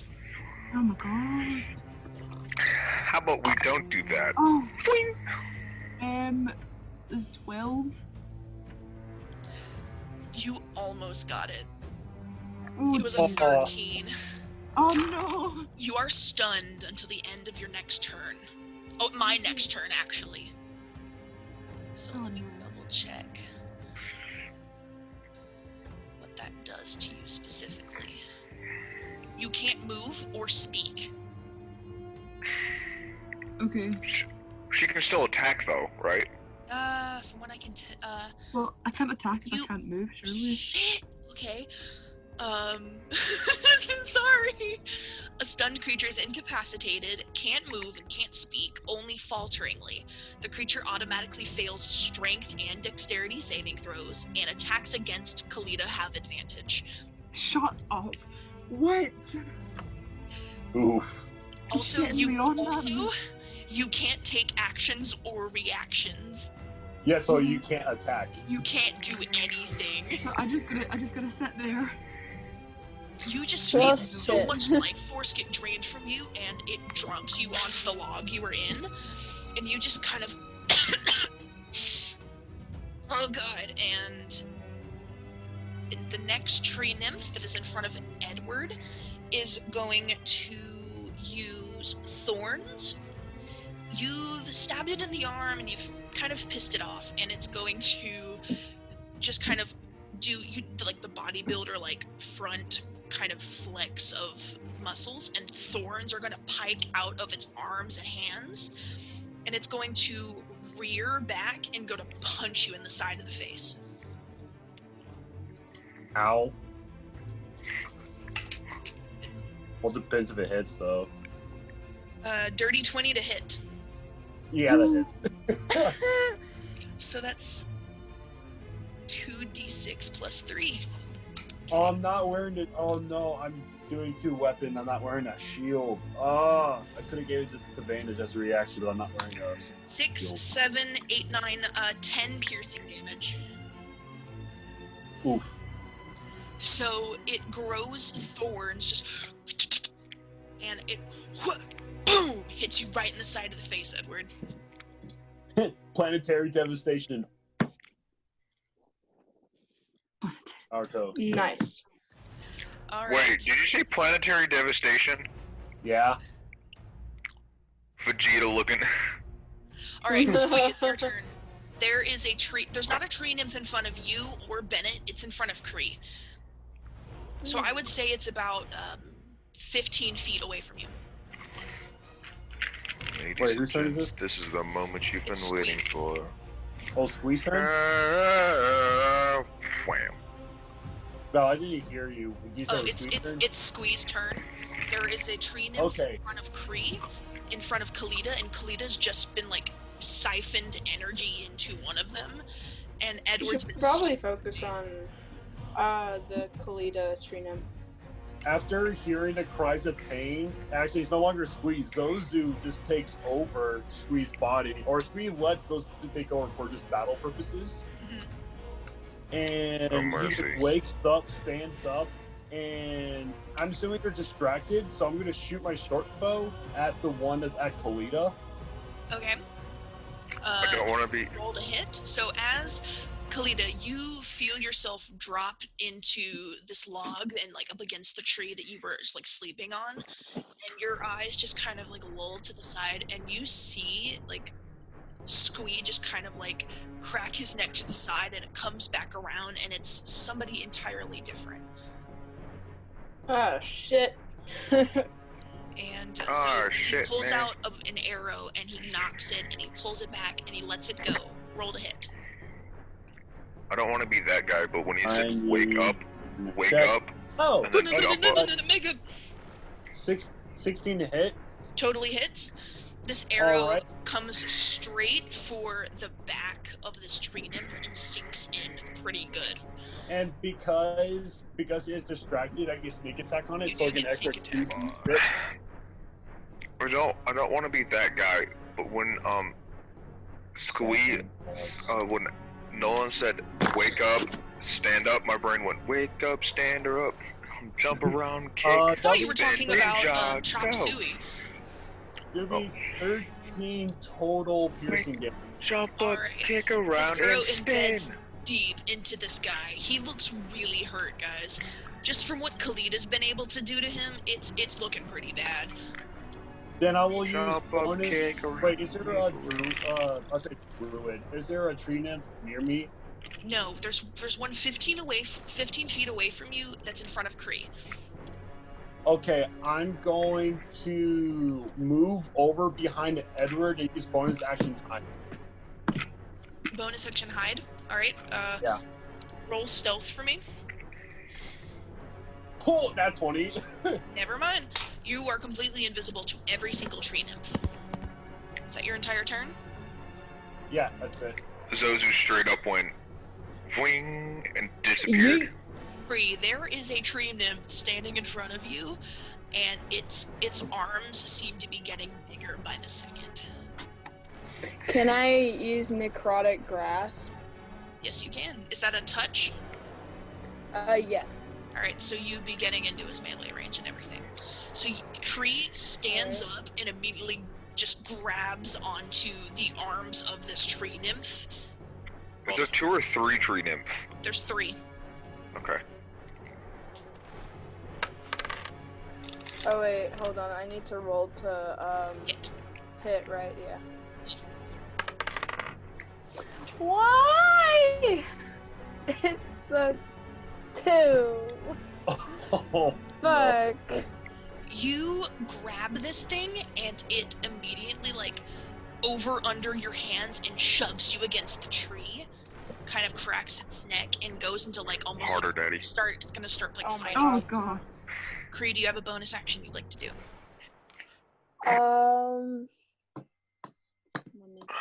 Let me see.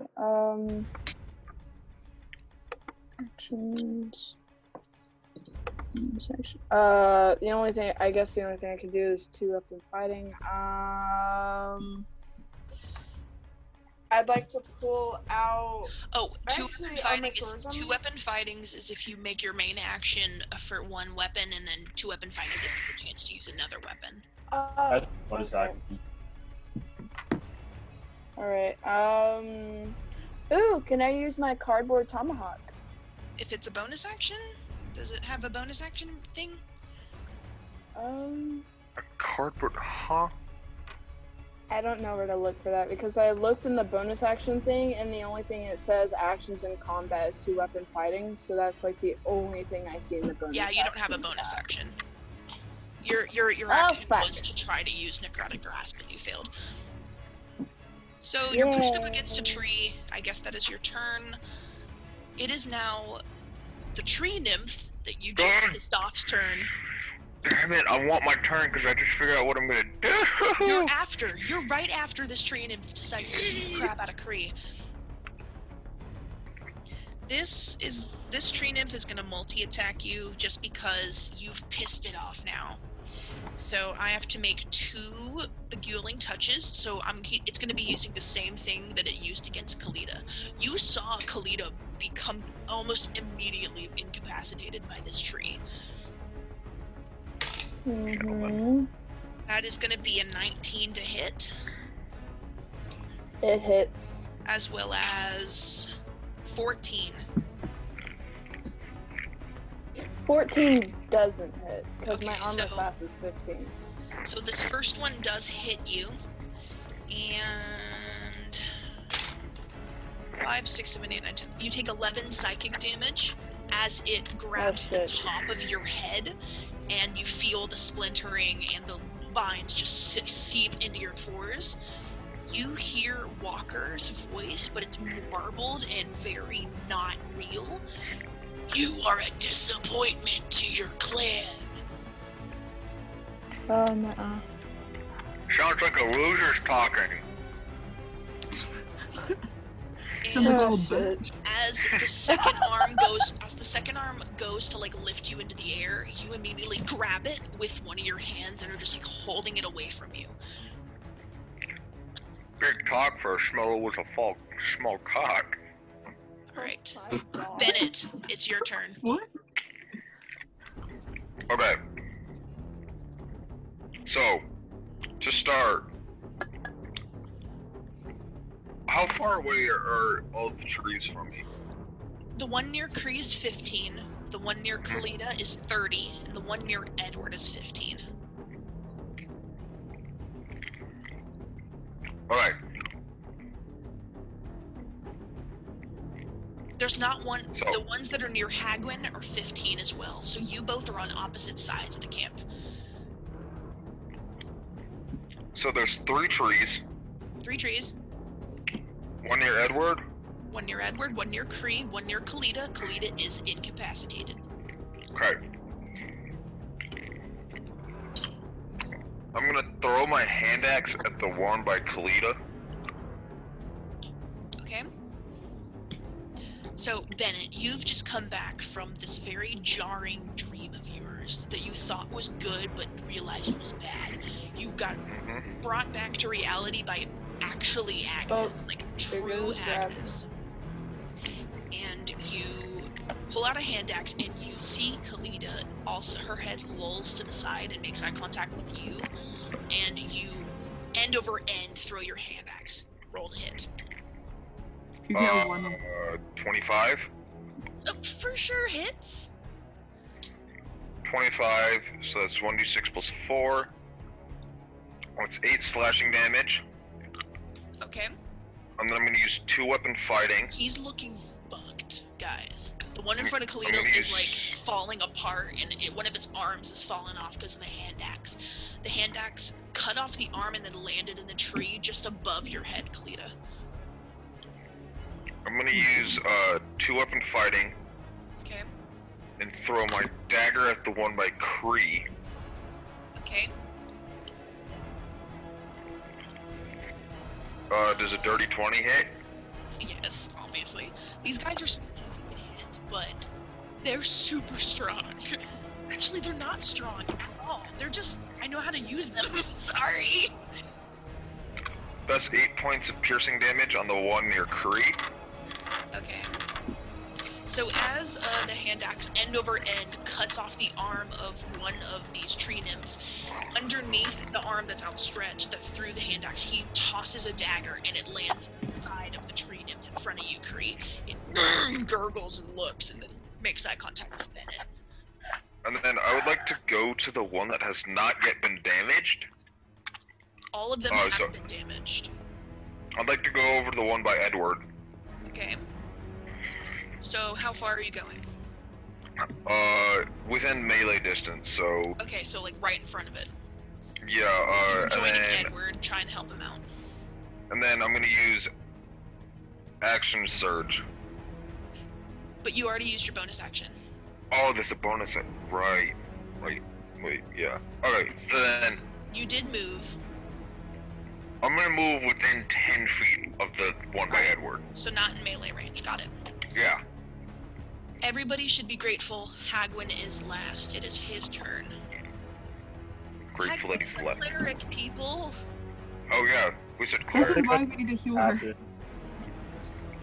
I thought it was really funny none of you decided to be fucking, like, anything remotely good. He's gonna use his... No, we're all too stubborn to die. He's gonna use the bonus action Mass Healing Word at 6th level.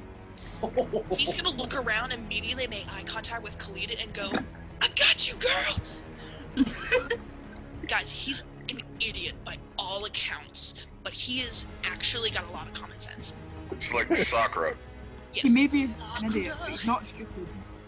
So he is going Wait, Hagwin is Sakura. Yeah, he Super is. strong, only good for healing, and completely useless to the storyline. Uh-huh. But stupidly smart. Wait, we don't know if he's important to the storyline or not. Not completely useless to the storyline, but... Alright, so he can heal 4d4 plus 5 hit points. Up to 6 creatures. Okay, so let's see. That's gonna be... Not me, I'm full. I have 6. 9. Edward, I have 9 as well. 10, 11, 12, 13...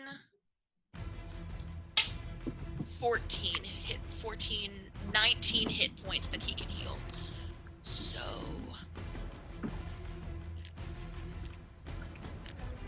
or each person gets that, depending on who each is. Yeah. If he can spare 11 hit points over here, Hold on. that'd be great. Okay.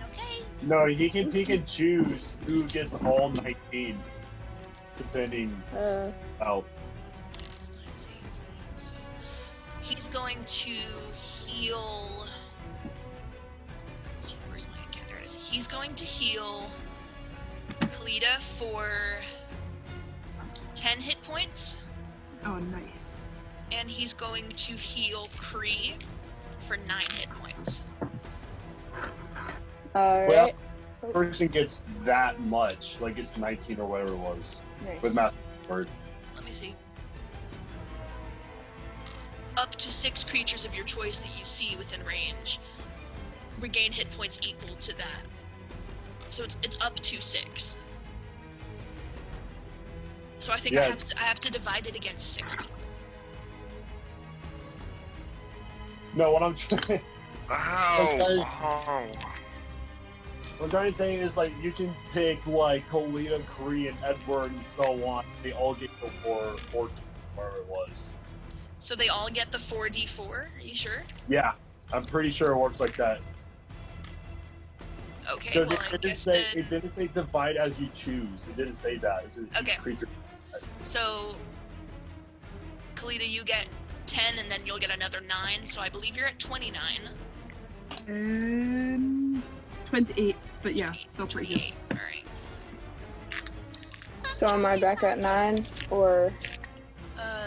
That was 9, so you get another 10. So, Kree, you're at full health. Alright. Woo! Thank God for Hagwin. Hagwin just used his bonus action, so his real action is gonna be against the thing in front of...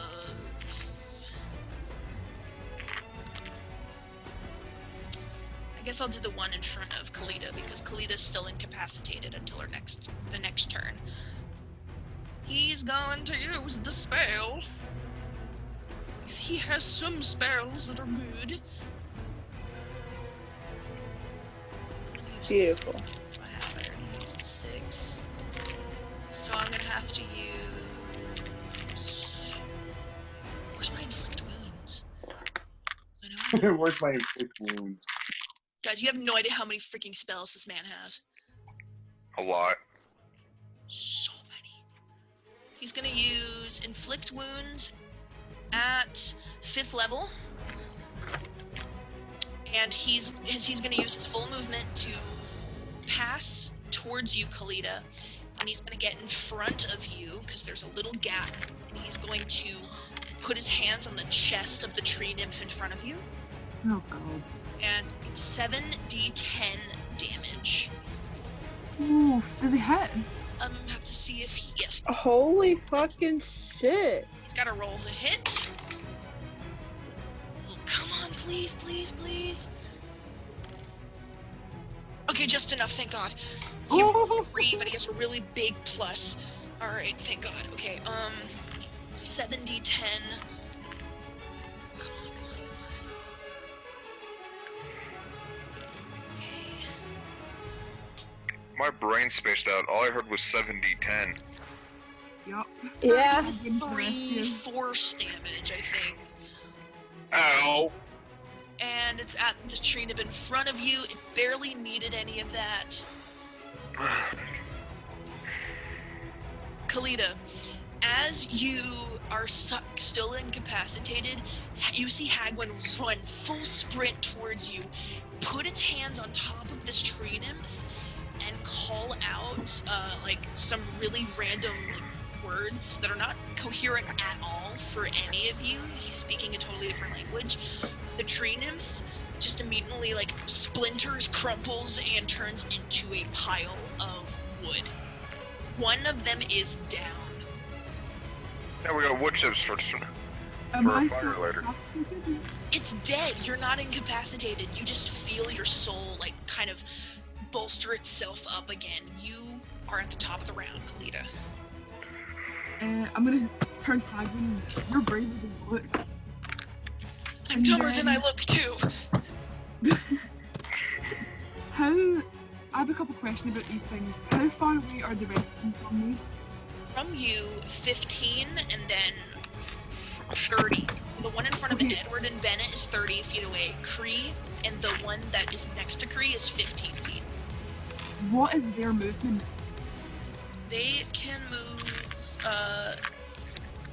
They have to fly because they cannot walk. Mm-hmm. And it's 40 feet. Okay.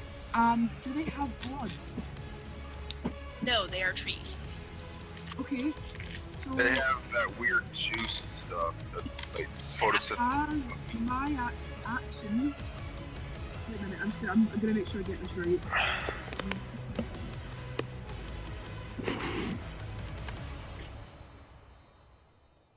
So I don't know if, okay. So as my action, I'm going to get up, and I'm going to pick up my glaive. Half movement, so Just I have stand. 30 feet. So then I will go the 15 feet from me that I have left to the one in front of Cree, and I will go to hit it with my glaive. Alright, so Hagwin has just saved you from one of the tree nymphs, and he's obviously shaken. And he gives you this like look that is like a little bit more confused, and like he's like searching in your eyes for a minute. But as soon as you start to walk away, he kind of leaves you to go. You sprint over and you see Cree is up against a tree, about to have the same thing happen to her. There's trying to smash. There's one hand on her head already kind of doing damage. So you take your glaive, and both hands or one hand? Both hands. Okay. I don't know if that changes your hit dice, but I just wanted to make sure. No, it doesn't. Okay, whatever. But, so you take it, and you are swiping to cut the arm off that is holding Mm-hmm. Please roll to hit. I think it's someone's phone buzzing. 15 to hit. 15? Yep. Pretty decently. Your glaive does get stuck in its arm for a second, but you take your other hand and you push it clean through. It falls off of your head, Cree, and just lands to the side. It goes and it looks over at Kalita, just like. How much damage is that? 5, 6, 7, and then so 7 slashing, 4 fire. Okay, so 11 total. Yes. Oh, he's still up, but he's getting pretty badly beaten here. He is missing an arm. As a reaction to seeing the other one that Hagwin just killed died, can I use my blood curse? Yes, you may. And could you explain to everybody what your blood curse looks like when you invoke it? So I'm gonna have to amplify it. Okay. So take damage to yourself. So that wait a minute, that's 4 damage to myself. Okay. But basically, she's gonna take her dagger, or her glaive even, and she's gonna slice up her arm and run her fingers through the blood, and just shoot it towards the. I want to call it an nymph.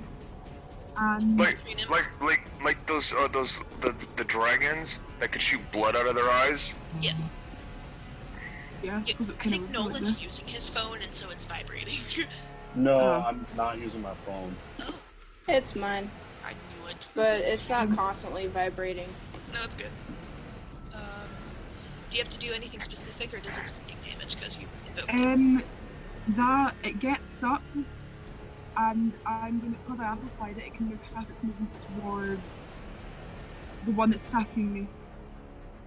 Edward and Bennett, the one they're fighting. And okay, it rolls what's the blood curse? Describe the blood curse one more time, like what it does. So basically, my blood shoots out, and I don't know what it does, but it brings it back to life essentially to fight for me with one last attack. And because I amplified it, you're giving the tree nymph a last hurrah against the other. Okay. Yeah, attack the other tree nymph. So everybody, you see that the tree. It's a necromancy spell. You see the tree Blood the Kalita got attacked by starts to pull itself back together, and it's like glowing red, and it turns and starts to go at the tree that Edward and Bennett are being attacked by. And I believe it gets to attack with this reaction, so it gets to do its turn. And it's a +3 to hit because I amplified it. Yeah, okay. Against its own kind, it doesn't need it. You see a blood red tree nymph just grab the one in front of you and slam it to the ground. Totally hits completely, and is going to do a thorn attack. So I used the wrong dice, but that was still good. So DM question. Yeah. So I was looking through equipment that I can add. I could add bullets to my character sheet. Yeah. But I was just letting you know, so I don't have to keep writing it down. Yeah, you can add a bullets thing so you can keep track of how many you have. Yeah. Okay. Should I do 2 separate for shotgun and revolver? Yeah, because you don't use the same bullets for the same gun. Right. I'm gonna put blunderbuss bullets for shotgun. Okay. So he's gonna actually do a multi-attack and use 2 beguiling touch, because that would be the best to use against his other brethren. So the first one hit, the second one hits no matter what, because it's like the best thing in the world that you've done to this thing. So 2d6, 5, 6, 7, 8, 9. He hits it once with psychic damage. Wham! And it looks up at him like, and then the next one, it goes with the same fist to try to break its skull. 5, 6, 7, 8. So it hits this thing twice in the face, and then crumples back into wood chips at the feet of the tree nymph that just beat the shit out of. Nice. That's my turn over. Alright. Edward. So the 2 that's in front of us is still up, right? Yes, the tree nymph in front of you just fell, but it is kind of still able to attack you if it needs to. Okay,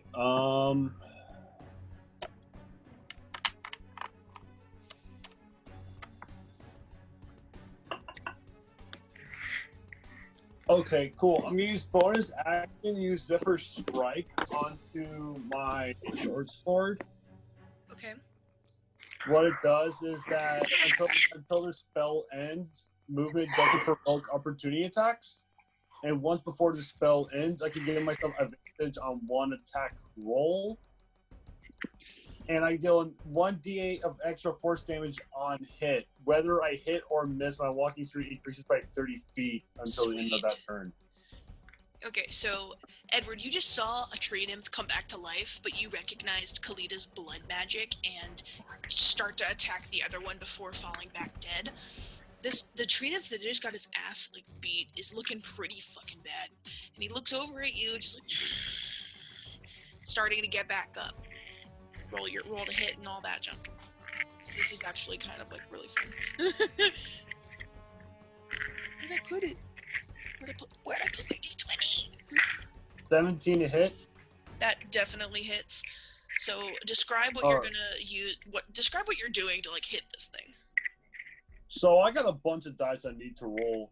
So I'm just gonna I'm just gonna run because I move like the wind. Quickly just take out that one.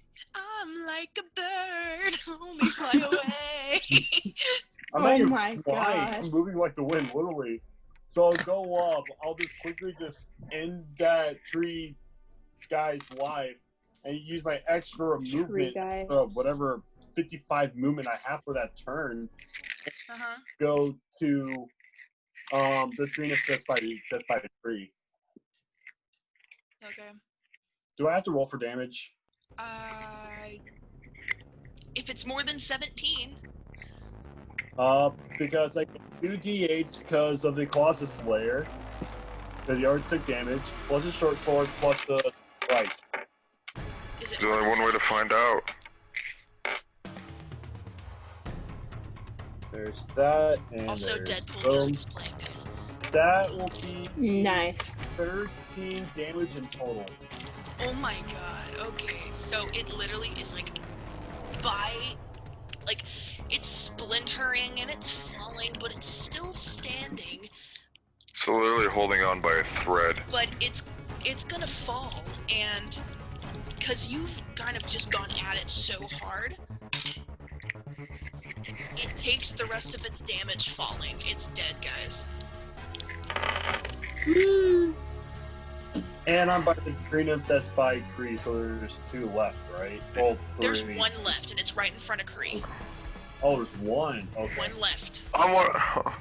Come on, get to my turn. I want to kill. There's the dead tree nymph and the dead tree nymph, Squee and Cree, tree nymph, then you. Alright, that was your bonus action, right? Or was that your full action? That was my full Okay. action. What? I used my bonus. So that one's dead, Squee! Yay! You're still in hiding. Oh, man. Since that one is fixated on Cree, I'm gonna and Kalita. Oh, the one in Kalita is being controlled right now, so it's fine. No, it's dead. It had one last hurrah, but Kalita is now fighting the one with Cree. Oh, okay, so I'll swap from my short bow to, in my main hand, I put the Jog Edge Rezog in my hand, and my non-hand, I put the Vulture Stake in the other. Okay, so from the shadows, all you hear are think, and Zozu, who's still out, is holding both of these, like, gigantic swords. And I'm going to go up and backstab the, that twig thing. Like, so roll to hit for both attacks. So this with the Jog Edge, I got a 22 in hit. Okay, that hits the other one. This one gets a 15 to hit. It hits, but it's going to be a little hard. But you can you roll damage just to see if it's going to actually take this thing down? Well, with a Jog Edge, it's got to make a con saving throw or lose HP equal to 1d6 plus 3. Okay, so you come around the corner and you take both of your weapons and you stab it. One going like in the chest. It's the stomach, and then one going above your head into the back. Have to make a Constitution save. Yeah. 13. Oh yeah, you just passed it. It was a DC 12. Okay. So it won't. Okay. So it won't make the move, but because it's fixated on Kree, I got sneak attack, and I'm gonna use Fear for the small to 3 extra attack damage to this. All right, roll your damage. Ooh. Oh, that sucks. Okay, if the sneak attack if Fear is small is total of 5, and I got the damage from the Rhanok. Ooh, max damage 9, so I'll be 14 damage off the first hit. Okay, so Bro, I literally hit. I got 5, and then 9. It's 14 total. Put it that way. Okay. And So is you his health less reach than around and stab it straight through, and you can see your blade poke above your head just in time for you to like duck out of the way. Is his health less than half? Yeah. Okay, cool. That means I get an extra damage die with the vulture's take. Yep. D8 plus that. That'll be 16 damage. Okay.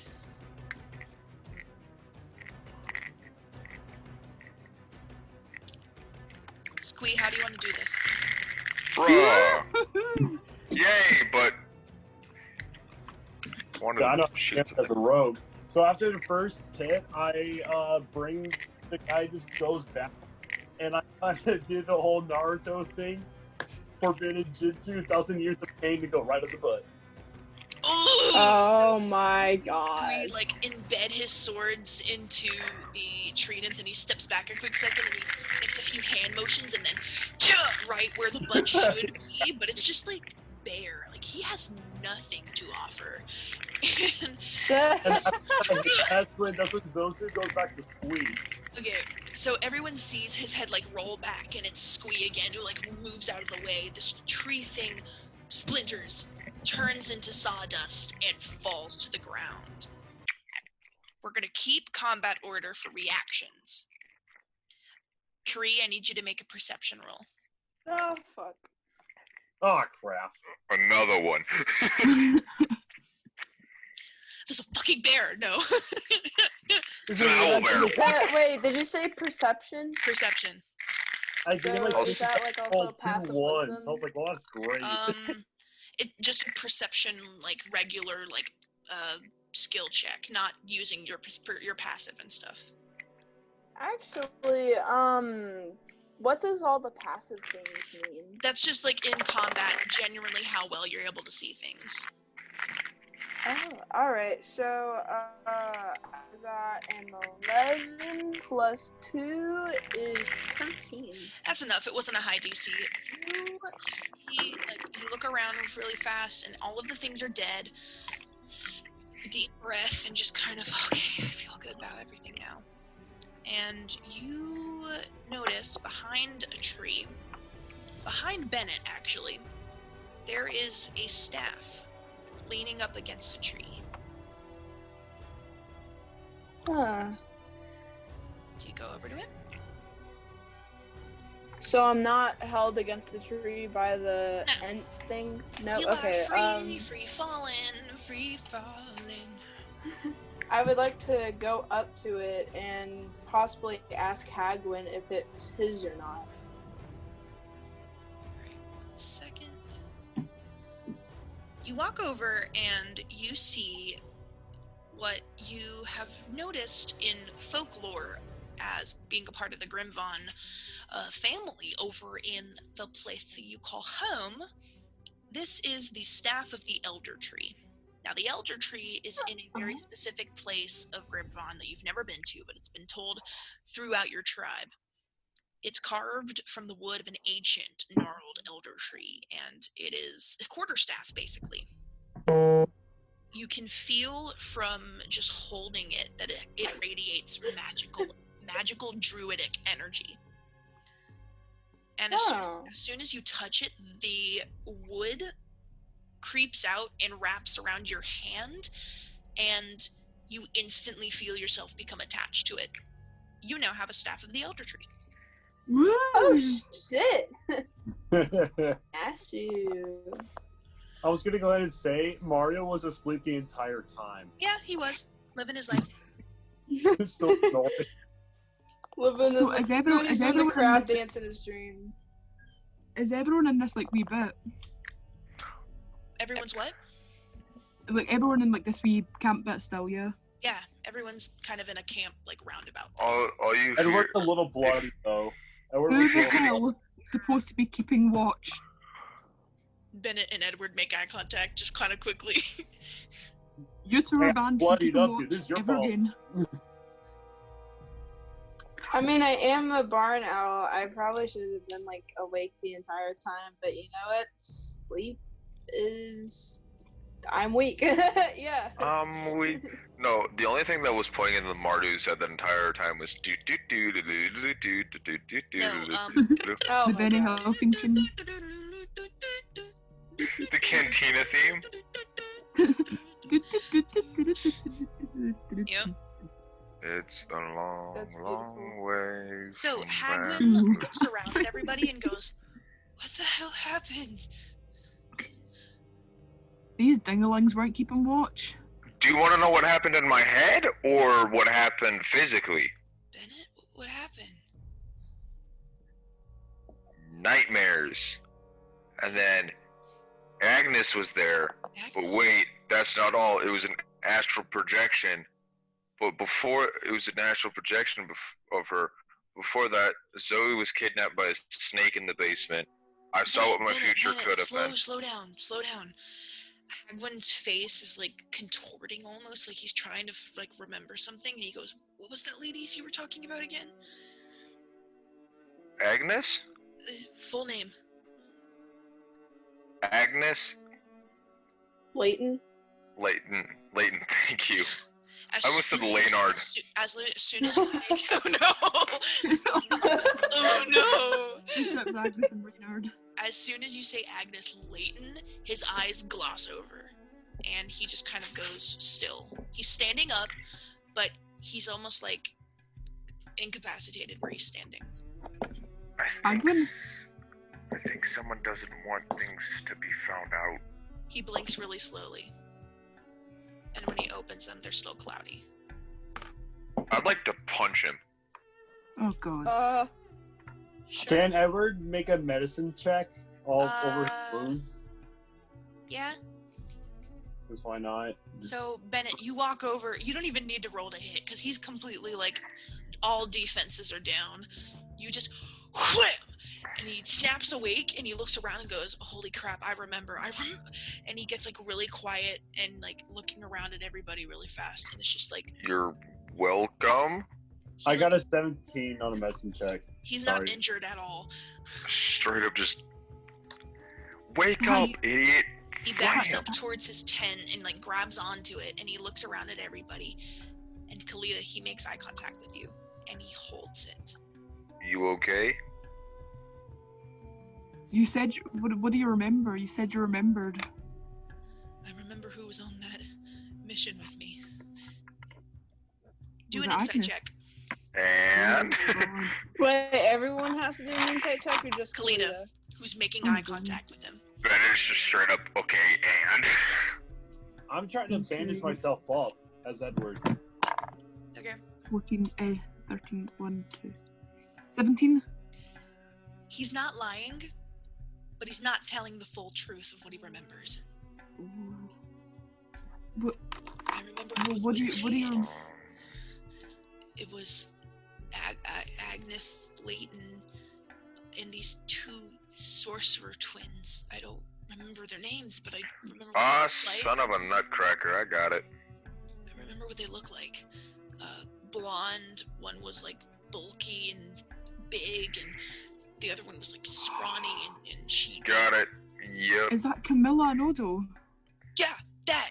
And he like points at you, and he's like, "But like one of them got cursed by somebody when we were on our trip." Oh my god. And then he's like trying to remember, and he's like, and then it goes fuzzy, and then I remember It's okay. lost It's my okay. dog, and He was It's cursed okay. by the witch. We're gonna help but then you. but then We're as he's gonna saying, and I help lost you. my dog, and then he looks at Kalita again and goes, and you, I remember you. What? Huh? What? We Fucking met in great. town square with the posters. Yeah, Yes. you walked into me. Make I another remember insight that. check.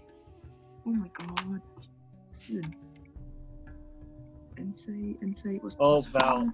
got a Oh, 17. let's see him again. Check. Hopefully that matters. 17 for what? 17 again. The medicine 17 check again. because I was trying to bandage myself. Okay, you successfully bandage yourself, but your hit points are still really low because of the internal stuff that you can't fucking heal. Oh, of course. I got insight 17 again. Again, he's First, I not rolled a 13 lying, twice. but he's not saying the whole truth. Hagwin, like- you need to can I, tell like- us what you remember. Can I listen? I did. Can I too. whisper to Kalita and be like, "Do you think I should hit him again?" You know, like the whole turn it on, turn it off kind of thing. Probably not, Oh. because if he's having trouble remembering, hitting him might not help. Ask Squee. No one said I had to punch him in the Whack. head. Ask Squee, Yeah, to jolt his memory. what are you gonna do? Jolt his memory. Clear. Okay. Shocking So, grasp his Squee- brain. Squee runs up, and what do you do exactly? And it's Oh like, no. here, let me help you jolt your memory. And just pats it like behind the knee or something like that, where he can touch. So you rub your hands together, and lightning shoots out, and you spark him. He goes, "Yeah!" And he falls down to the ground. And he holds his head, and then he looks up, and he looks around at everybody, and then he like glances over at Kalita just from the side of his eye, and he's like, "I don't remember anything else. I just have a hurt knee now." Damn it, Squee! Squee. Well, Hey, man, and he like sits down on a log. I whispered to Kalita, "You're probably right. I don't think hitting him would do any good." No, absolutely not. Of course I'm right. Hagwin. Yeah. So, you don't remember what happened with the Wood Witch, you just remember... We ran into her, and then we were back in town, and that's really it. You don't remember how you got from the woods to town, or... Nothing. Can you tell us where she is in this woods, or just literally nothing? It's not in these woods. Well, fair enough. Oh. I do know it was, and his eyes go like white, like not like the milky glazed over, but like fully white, Mother. as if he's like doing a spell or something, and he's just like, and he closes his eyes and goes, I remember the trip we had to take. I have photographic memory. Just, I memorized the map that we were taking, and we went from Mage Road to the Coos Hills to, I'm sorry, no, we went from Vandblu to the King's Castle to Mage Row, and then I lost my dog at the Coos Hills, but we went to the Fier Woods. That's where the Woods Witch is, and that's where the Woods Witch is. He stands back up, and he's like, we didn't Wait. meet her. I know where she is. Hagwin, Yeah. calm down. Calm down. So first, let's go get the Woods Witch, and then afterwards we can go get No, your dog. Wait, He no, laughs no, and he goes, no, wait. no. We We can't made a go without promise. Nira. She was with us too. And she looks around at everyone. Nira was with us. No, Wait, but no, hold we on. can't. Hold on. First, Hagwin, you're having troubles remembering things, and when the Agnes, Odon, right? Odon. Odo. I mean, his full name's Odon, but he goes by Oh, okay. Odon, and Kamila. keep forgetting Kamila. Look at you. They pretend you don't exist, and you pretend they don't exist. So he kind of like slowly nods and goes, "That's the wood switch. She definitely wants us not to know each other right now." magic was messing with your brain. Yeah. Nira's the only one that noticed you. How did Nira notice, but the others didn't? Because Nira was Hagwin's with you. Hagwin kind of goes, "But she was with us. She." Exactly. And so he like looks around for a second and goes, give me a second. And he's like, he goes through his bag and he's like looking through stuff. And he pulls out a journal and he opens it and there's like notes of like days' travels and stuff. And he finds a page and it's an incomplete page. Can I whisper something to the group? Yeah, Hagwin's looking for something in his journal. What if Nira is the witch? That's what I was thinking. Not saying it's not probable, well, not impossible. Hagwin points up and goes, "I can prove that Nira's not the woods witch." Oh, Hagwin. Edward kind of says, like, it will make total sense if she is the woods witch. He shows the journal to you, Kalita, very like hesitantly. She was in charge of taking notes for the group whenever we were traveling, and the last note she took has to do with the outburst, and it's incomplete. Well, what does it say? Can I read it? Do you think by any chance that Nira found something she didn't want you guys to find out about? Read the thing, dude! Okay. It says, log, day 23, the hunt for the key of destiny. The key. Nira, you guys think that's what the king's looking for? Nira here. Nira here. We've been on the road for a long time. We ended up losing Finir a long way down the road, but we think we found the woods witch here in the Fier Woods. We've been staking her out for the last few days, and there's a big gap, and on the next page it says, something's gone wrong. Odin, Kamila, Hagwin, they're unconscious. The woods witch attacked us. There were monsters and everything. She was controlling the woods and fighting against us, and there's a big ink blot. Monsters, blah, blah, blah, blah, blah. Something, something, something. Woods witch. No, we can't find this key. We should not find this key. Well, let me guess. Bennett says, let me guess. You have previous encounters with it that you would rather not share with the group yet. Hey, Edward, you remember what Poseidon said to you? What? Oh, man. Wait, what did Poseidon say? Oh, if I can remember correctly. I mean, I remember what Tamsy told me, and I'm just like, oh shit, fuck all this shit, bitch. Everyone better start telling us what they know, because otherwise we're not going to get anything done. It had to So deal Edward with... Edward takes a minute to summarize everything that he went through with meeting Poseidon when he was Yeah, with that's why Odo, going down to Peace Point. He ended up meeting Poseidon, who is going to have probably become one of his deities or whatever. God, what is it with everyone? Magic, gods, like Bennett's like everybody with their magic and deities. Listen, this is important. Tamsy told me. This is important. He explains that Poseidon was trying to tell him about a prophecy, that there's something called the Key of Destiny, and there's something or someone that's called the Lock of Darkness. He made it very apparent that the lock and the key cannot meet.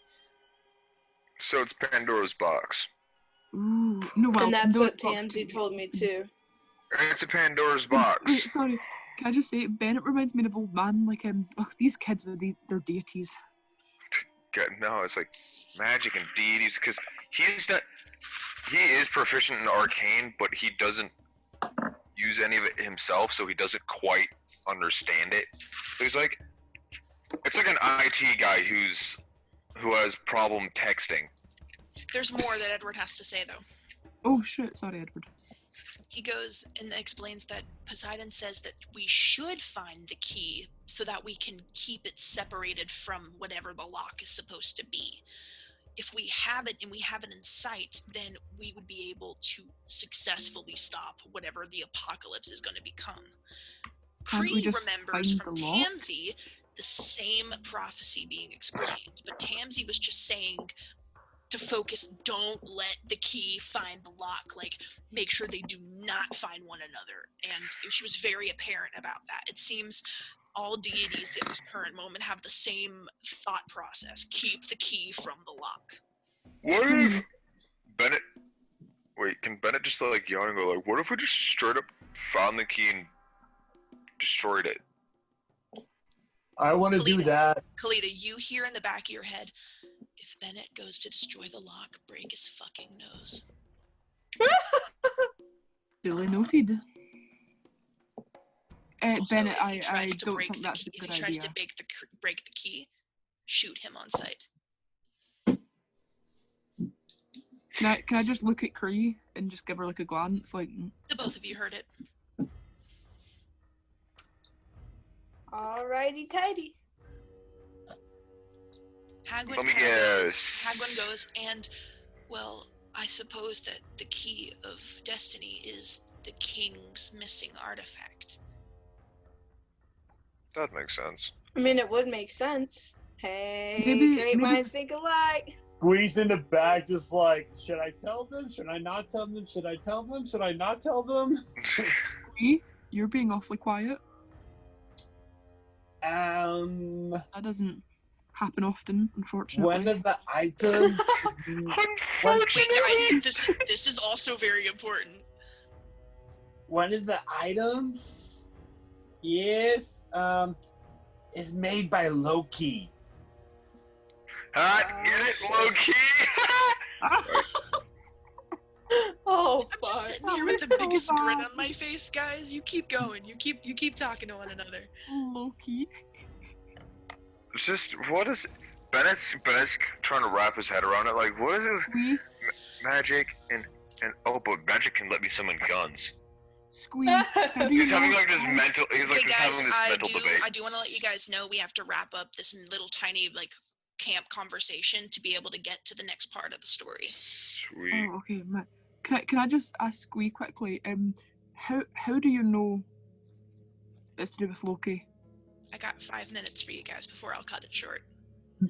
He just still taps. He's like, gut feeling. Can I roll insight? Yep. Roll a you roll insight. Squee, try to do deception. Oh, good luck. 19. Nat 20. Oh shit. I Right. feel like there's more to the story, but you're not in the mood to really question him at this point. Okay. Yeah, I'm probably a bit tired and wounded from battle. So you guys have come to the to one consensus conclusion. Hagwin, Kamila, Odon, and Agnes were all trying to find this key of destiny, which might be the missing artifact of the king. All of your deities are telling you to find the key.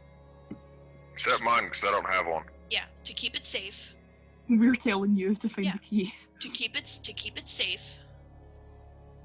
But you do need Nira to find the Woods Witch, because Hagwin might be wrong. He just got his memories back, and they might be messed up. It sounds like we've got to find the dog and go home and talk to Nira and Kamila and Odo. Hagwin suddenly perks up and goes, Finir has the map. Why do you have your map on the dog? He was supposed to stay with us, okay, Kalita? You don't need to be getting in my face. Did not think that through. Hagwin's voice changes as he gets closer to you, and it's... Do I have my axe and knife back? Yes, but it's he gets in Kalita's face, and the way he talks to you is you're immediately like, you pull back and you're just like, it's a feeling that you kind of don't want to be feeling right now. He goes, I'll have you know that dog was supposed to stay with us. He was supposed to be with us. Kalita, what are you supposed to know, huh? And he gets pushed back by Bennett, but the feeling you get, Kalita, is as if you're being scolded by your brother. And I'm holding like not technically. Okay, yeah, I'm kind of like both arms raised, like dagger, danger end pointed at Hagwin's throat, throwing axe, danger end pointed toward Kalita's throat, and I'm kind of like keeping them at arm's length. Put your axe down, Bennett. Fine, I point the non-dangerous end at her. Can I just take it in his hand? Can I just pick up the handle? You just bat it to the side, and he drops it. Hagwin just doesn't say anything, and Bennett pulls his arm back. Hagwin just kind of looks around for a second, looks back at you, and goes, "I'm sorry, I don't know what came over me." Everyone's got conflicted feelings, blah, blah, blah, blah, blah. God, I wish I had some whiskey. She will begrudgingly say it's fine. Okay. To keep things steadily going, you all decide you're going to finish out your night, so take a long, well-deserved rest. Thank God. You finish out the night here in the woods. Yes. So before I do I accidentally I guess I already took a long rest, but yes. You accidentally made me what? I think I accidentally made you long rest on top of you making yourself a long rest because I accidentally had you open still. Oh, it's fine. Clips. But so I was wondering if I could like try to speak to Tamsi about, because this is also kind of like with my other side in like my quest to find the bow and such, and apparently I have to like find the 3 souls and whatnot. So can I speak to Tamsi about that? Like, if she leaves you on red, basically. You call out into the middle of the night, but she can't intercede at any point. And currently, you don't get an answer.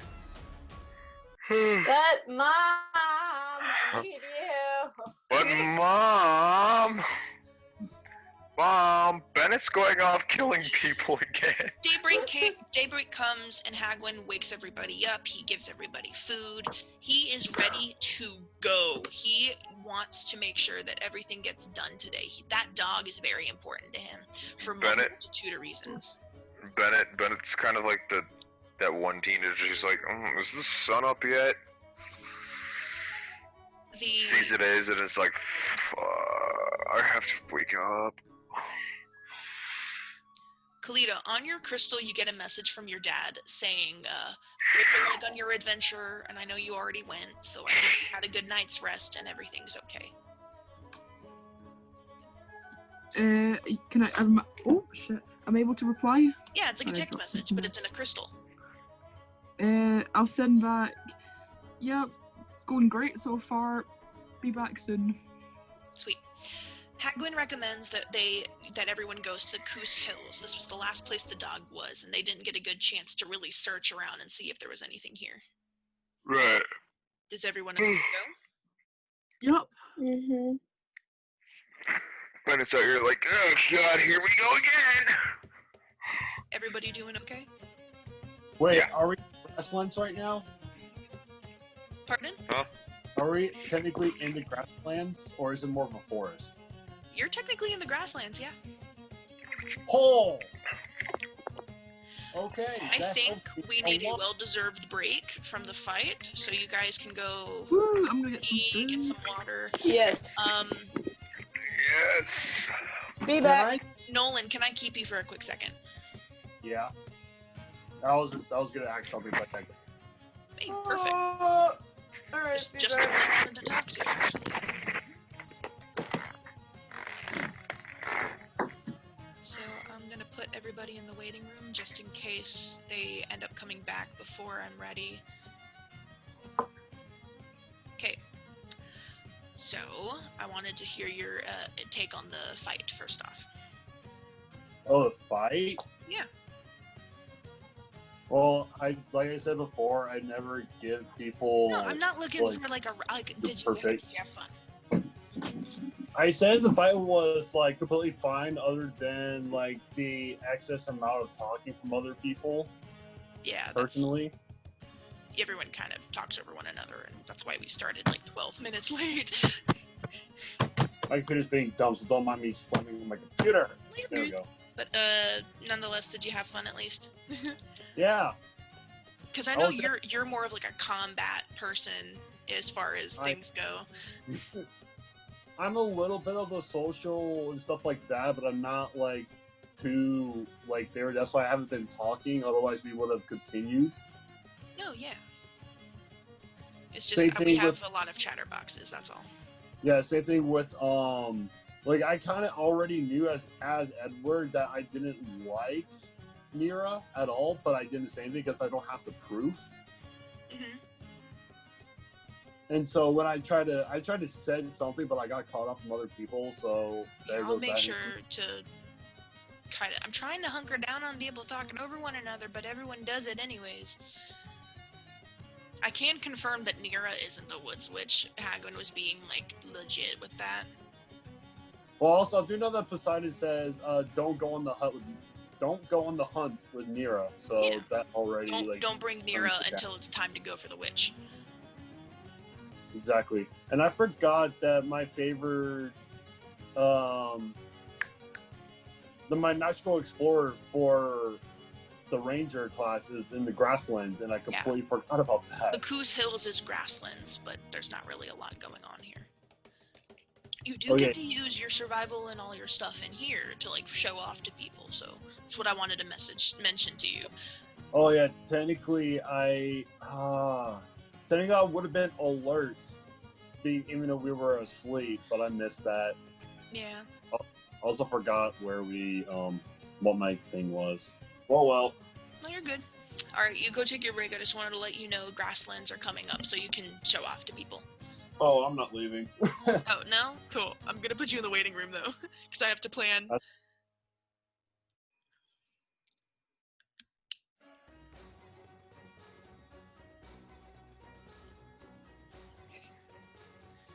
So, 46.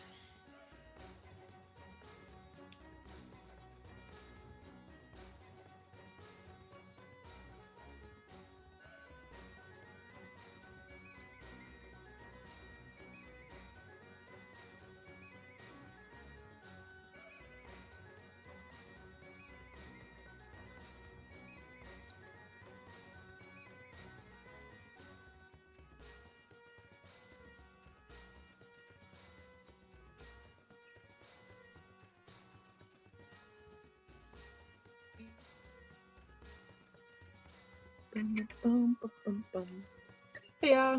Boo. No, we're not done. I'm just letting everybody in.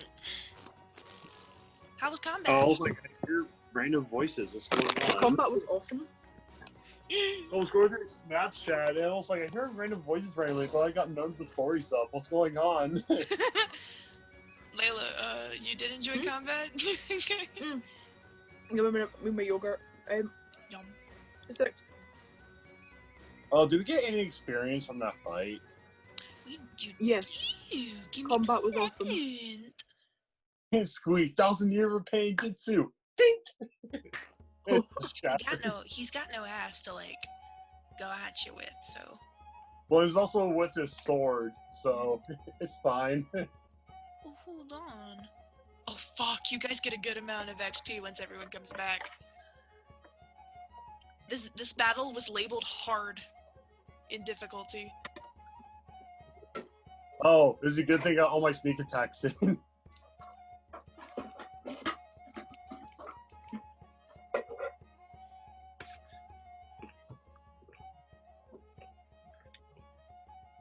So Val, what's your opinion about feats? Feats. Prerequisites have to be met, and you have to show me what they are first. Okay. I gave everybody some to start with, but if it's a specific feat you want, it's not something I'll just like kind of hand to you. It has to be something I look at, consider, and then see if it'll work. Yeah. So Layla, you rolled to have the tree nymphs. Thank God, because that's not what I was expecting. It wasn't. That was pretty awesome. You would have been fighting serpents if you had kept the 5. The tree nymphs were cool. I like them. Oh shit. Oh, shit. Everything I in my room had, is full. Hail of Thorns. I was like, I don't think that will work against tree nymphs, so Welp. I'll just take the extra movement. That'll be fine.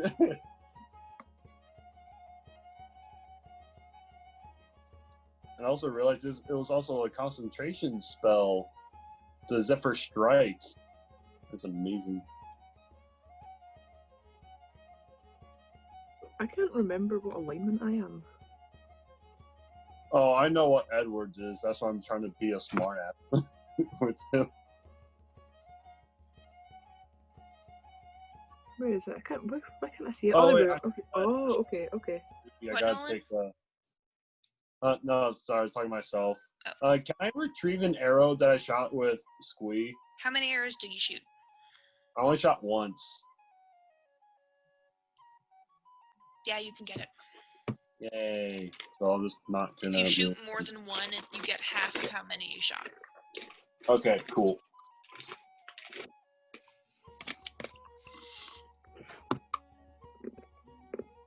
Same goes for bullets. Nah, I'm kidding. Thank you, Facebook. I got a memory today.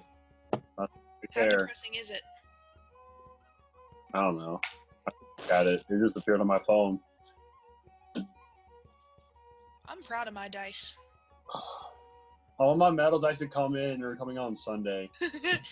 I need to get new dice because all I mine keep letting remember, me down. oh man, all I They're remember wonderful. saying when I was fighting Kalita with the tree nymph, I went, oh fuck yeah! She's like, oh what? Excuse me? Because you were rolling to hit me. Yup. I was like, oh, fuck yeah. One of my favorite moments was this group was trying to find this cobalt leader to find out where this magical apple is. And they came in and they didn't get the information that they wanted because they're asking the wrong questions. So they shot the queen, but the guards blocked it. And the queen's like, all right, you asked for it. You're all going to die now. And 20 kobolds in total surrounded the entire party of 5. And they're all like level 2. And the guards, they warned them, like, no, I'm going to shoot at the queen again. I'm like, okay, you asked for it. Ain't my fault. Is that bagpipes? Yes. McGregor's jigs. I mean, yay for the bagpipes, I suppose. Oh, I found a Norse dice tray the other day. Ooh. I'm presuming it's probably expensive. See, It's no one like- tells you how expensive D&D is before you get into it. It is like, if you want to include shipping, it's probably close to $50. Jesus. I'm yeah, gonna no one get says to another you, week yeah, of you're gonna- unemployment before I have the chance to go back to work. I No am one says to working. you, oh yeah, you're going to spend 40 quid on a book of monsters. Or countless and countless amounts of money on dice. Yep. But they look so pretty, so it's okay. They do. They look dirty. Dirty dice. My leg! Oh my god! We long rested, right? Like we got all our hit points Yeah. and stuff back. Yeah, you guys got to finish the night. It was like probably like 1 a.m. when you guys had to fight the tree nymphs. That's good. Can I have one spell slot? Just the one. So what did you guys Like, think about good. Bennett's nightmare? That was trippy. Like it was fake and then kind of real as well. He didn't Like, they were- know that his wife was going to have a son. Oh no. Oh, Wait, I thought he knew he had a Understand kid when he it, died. No, he was gonna. They had child. They were Oh, no. pregnant, but they didn't know it was a boy. So he got to meet his son. God. So how old was the kid? Would you say there? Same age as Zoe. Not in the dream, but in real life, his wife was pregnant when she died. So, how long ago was that? About 5 years. Oh my god, okay. As soon as he got to Vandblu, it was like the last thing he remembered. Alright. Why am I still looking at Kalita? Oh my god, go Hagwin.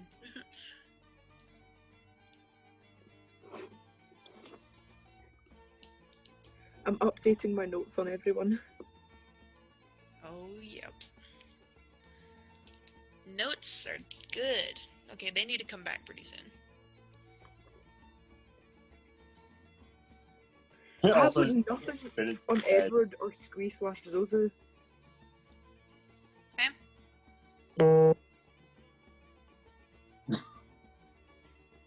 I didn't hear. I heard something Zozu. I was saying I have like nothing on Squee/Zozu and Edward. Well, Squee/Zozu trying to keep the information to herself. Yep. All you really know is that one of the items that we're supposed to find is made by Loki. That's it. Yeah, like I'm only writing down what my character would know, obviously, but even then she doesn't know much. Just what she's observed. You guys liking the story so far? Of course. I'm waiting for the punchline to come in, like literally. I'm waiting for it to happen. I am back. Hello. So, Victoria, how was combat? Wait, did the story end? No, how was combat? No, this is break. We're waiting for Xavian. Oh, okay. It was great. Matter of fact, let me see what phone percentage. Oh, my phone's at 28%. It's like, since Ben is still asleep, can we spar a little bit? Oh. Let's not, because I also kind of want to finish my TV dinner. Your what? TV Sorry dinner. for taking so long. No, you're good. So, how was the combat? Oh yeah, combat was great actually. I loved it. It was great except for the fact that I didn't get to kill anything. You guys are too good at your jobs! Quit doing so good at your jobs, man. Fuck. So Layla, Sorry, you're just slow. TV dinners, what they are is like little bitty meals that you just throw in the microwave. Layla? Oh, it's just a microwave dinner. Yeah. Yeah. Yeah, but they take a few minutes to warm up, and they're like full of so many preservatives, but they taste. They taste great. Ready to go? Microwave dinner. Like when you'd get it at Lidl or something. Yeah. Mm-hmm. Are we ready to go, guys? Mm-hmm. Yeah, just don't ask me for my character sheet just yet, because I'm still eating my microwave dinner. Is Mario Pretty sure we're not going to need any for the rest of the night. Alright. Alright, so we're all going to the Coos Hills. Hagwin kind of, for the sake of keeping everything speedy, it understood. You guys get to the Coos Hills and everything is kind of long roads, mountains, nothing that's like really, really crazy as like the woods you were in. Get to the Coos Hills. There are fields everywhere, on each hill and every slope. All around you, deer and sheep run and frolic in the lush pastures and burrowing their way through and around the many fields. There's wild sheep? Everywhere. Yeah, wild sheep. Good. The road eventually reaches a vast farmhouse, eclipsed and by the flower covering like everywhere, just flowers, trees, all kinds of stuff everywhere. The farmhouse definitely could use some maintenance, or at very least some paint. Like a milking facility stood in the corner of the courtyard, bees buzzing all around the cacophony of flowers, and the smell of compost hangs in the air, despite the hidden location of the bin behind the granary. The farm had a homely. This looks like a druid's wet dream. Hey, druids! Who do we know that's a druid, guys? Wait, what? What, the Reynard! twig? It's Reynard's house. The twig? That's adorable. This is Reynard's Snake boy? house. Wait, so do we find Reynard in the house? We should go in the house. Let's go investigate the house. I don't know. Who's going Hold on, who's don't going go in up the to, house yet. who's Do going not up go to in the knock on the house. door and who's staying outside? I will knock on the door. Or no, I want to push Kalita to the door. I want to be like, hey, you should knock first. Can I? I will just confidently go up. Wait, Nolan, what are you trying to say? Because I'm in the grasslands, can I try and see if there's any tracks that leads in or out of the house? Like, if somebody's been in there? You can. What do I roll for? Survival or investigation? Survival. You're tracking, basically. You're not just Okay, doing regular so investigations. You're in get- your element. So I get +4, but it's double, so I get +8 to this. Yup. Jesus. +8. I rolled a 19, so it's going to be 31. Oh, Wait, sorry. My bad. It's 27. My bad. It's 27. still good. So you're looking around, just looking at the ground and keeping everything just in sight at all times, and you definitely see paw prints in just some gravel pieces. Hagwin's kind of like following you, looking at the ground, like, do you see anything? Yeah, I saw some paw prints. Paw prints are around here. Your dog must have been here. Okay. It's good. Or, a wolf or something. Do they Have go some off? hope, Kalita. Did it go off in a certain direction? It went off back towards Mage Row. Alright, I relayed that message to Hagwin. Okay, let's look around here for a second, guys. So, not surprised, some sort of a canine-like creature was around here. There's, like, food everywhere. Okay. Bennett, Kalita, and Kree. I need you guys to roll Yes. a d6. 1d6. Sorry. Ooh, 6. I got a 5. I got a 13. What? What? Sorry, I'm getting to my D6 and I thought it'd be funny to throw out a number. Kree, I need you to re-roll. Okay. God, oh, there it is. I got a 3. Bennett? 2. Okay. Bennett, what you find in the grass behind a house... I you get a find- thing! You get a thing, yeah. It's a ring. It's silver and there's a green gemstone, but the longer you look at it, you see it is a skull carved into the gemstone. Hell yeah. As you hold it, it is deathly cold. Hell yeah. So this is called the Ring of Cold Corpses. Ooh. Oh, hell no. Sorry, yeah. Basically, you can deal cold and necrotic damage on a successful melee or whatever. Oh my god. Kree! Don't go. Oh, no. Kree, what did you get, a 5? Well, I got a 5 first, and you told me to re-roll. Okay, so you got a 3. You find the hand of Captain Croc. What the fuck?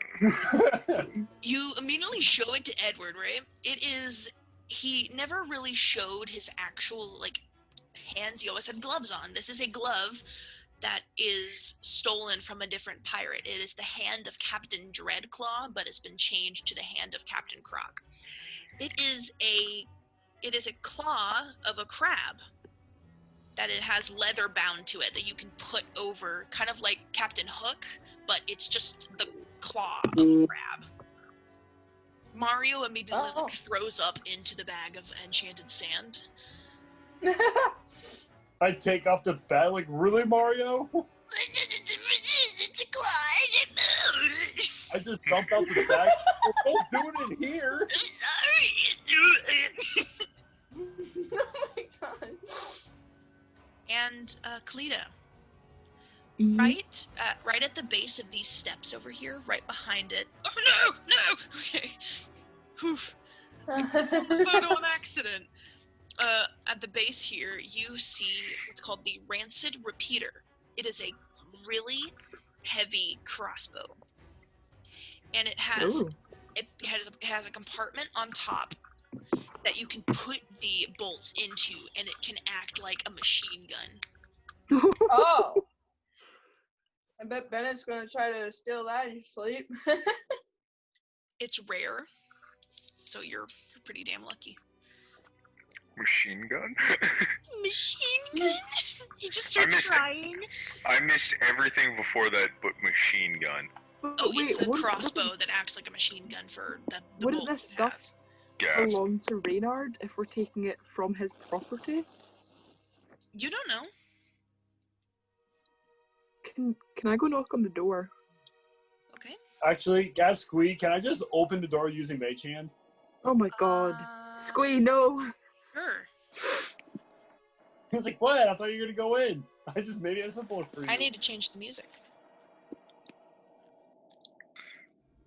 That does not put me at any comfort.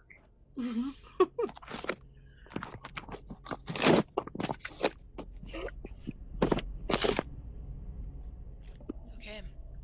You knock on the door, Whoa. and you come face to face with Faith Dallin.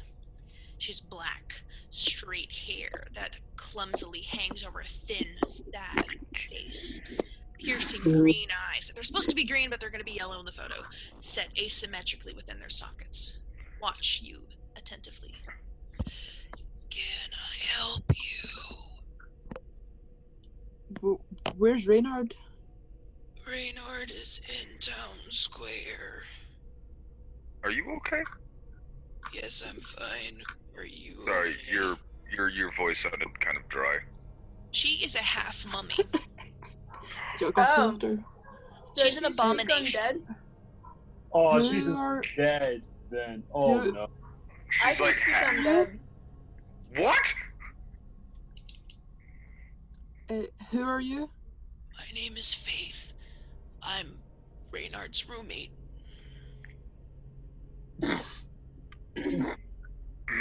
Right. Apologies for just walking in, and I'll look to Squee. It's fine, happens all the time. Why does it happen all the time? That sounds like something that should be a problem. Crown's Do you Guard, get things like a like lock that. on your door or something? Oh, Crown's Guard, they come by here all the time. Since I'm an abomination. ACAB. What? Nothing? Okay, wait a minute. Are you Kalida? Kalida, yeah. Talks about you! Nice to meet you. Oh my god, he talks about you. You hear that? Yeah, I know. I have something for you. Don't move. And she walks into the house. Well, I mean, come in if you want to, but like. Oh my god, she left me hanging. Let's give her a handshake, man. Squee follows. Anyone else going in? I'll go in, but like just past the door. If he goes in, he's shooting the mummy, without a doubt. No! That's why he's not going in. Nice. So you guys go in, and it's dark, decrepit. It's a building that's kind of falling apart on the inside, and all of the Sounds like chairs her kind of are environment. broken. It's not a really good place to live, and Reynard lives here, guys. Just from How did Faith, if you don't mind me asking, how do you meet Reynard? He's from Madro. I was being escorted by the Crown's Guard through Madro, and we met, and he took me in. Why are you being escorted by the Crown's Guard? escorted? I'm an abomination. Crown's Guard are bastards. Like I said, ACAB, but you know that's not my place to say anything. Anyway, technically I'm not a cop. Okay. Sorry. And they just No, I didn't say that out loud. But, I was like, okay. And these crown so guards. they were racially profiling you. Layla's trying to talk. Oh, sorry. Sorry. The crown guards just let Rhanok take you. Yeah, they were going to throw me in jail because I'm an abomination against God and all creatures. That doesn't sound very nice. Yeah, Oh, it's like just true. being an She takes the abomination knife against from the table and goes, "It's just true." Okay. God. Go ahead, whatever you're doing. She stabs herself in the chest and just lets her hand fall, and the knife is just in her chest at this point. And she's she's just looking at you guys. She sounds like the Addams family's stepsister. She takes the knife again and pulls it out, and sand comes shooting out. Just a little bit. She's like, "I'm dead, assholes." Oh, well, yeah, that doesn't mean... Bennett's Bennett's trying to say, like, you may be dead, but that doesn't mean you can't have a chance to live life. But, like, Bennett's saying that, he's like, wait, that doesn't make any sense. She stabs the knife into the table. Basically, my mom was a mummy who was, who attacked my father, and I was born. Were you born dead? Yes. So, do you speak undead? Because I can speak undead. Yeah, if you want to speak to her in a different language, you can. Everything's on in there. I speak to her in undead, and I ask her about the Wish Ender, or if she knows of, like, any of the tyrants that I have to beat up. Or if she knows anything about the quest for Wish Ender. Ben is trying to figure out how the anatomy of that would work. Of how she was born. You're not going to be able to figure it out. It hurts your head too much. Fair enough. I want to make sure that Nolan gets a chance to be able to put some story stuff in here. So is Edward or Squee doing anything? Well, Edward's not going to go in there because his favorite enemy is the undead, so he's going to shoot her no matter what. So he's going to That's why she's an abomination, guys. Everybody wants to, like, kill her at this point. Oh. She just exists and for Squee, because Squee's actually somewhat smart, he says, do you know anything about a puppy? 1 second. And she responds to Kree in, like, this jaunting, like, terrifying mummy speak. As the quest to finding the Wish Ender, you have to go through the origin, but usually there's 3 things you gotta kill or whatever, and they're all kind of scattered about. Sometimes they meet in the same spot. I don't know definitively. And looks back at you, and the dog that was here with the scraggly hair elven dude points at Hagwin. Yeah, I remember them being here. The dog got scared of me and ran off. They were here? Yeah, they were here. For how long? Just a little bit. They basically walked around outside. I walked out to see if they needed any help. The dog yipped and ran. Got scared of me.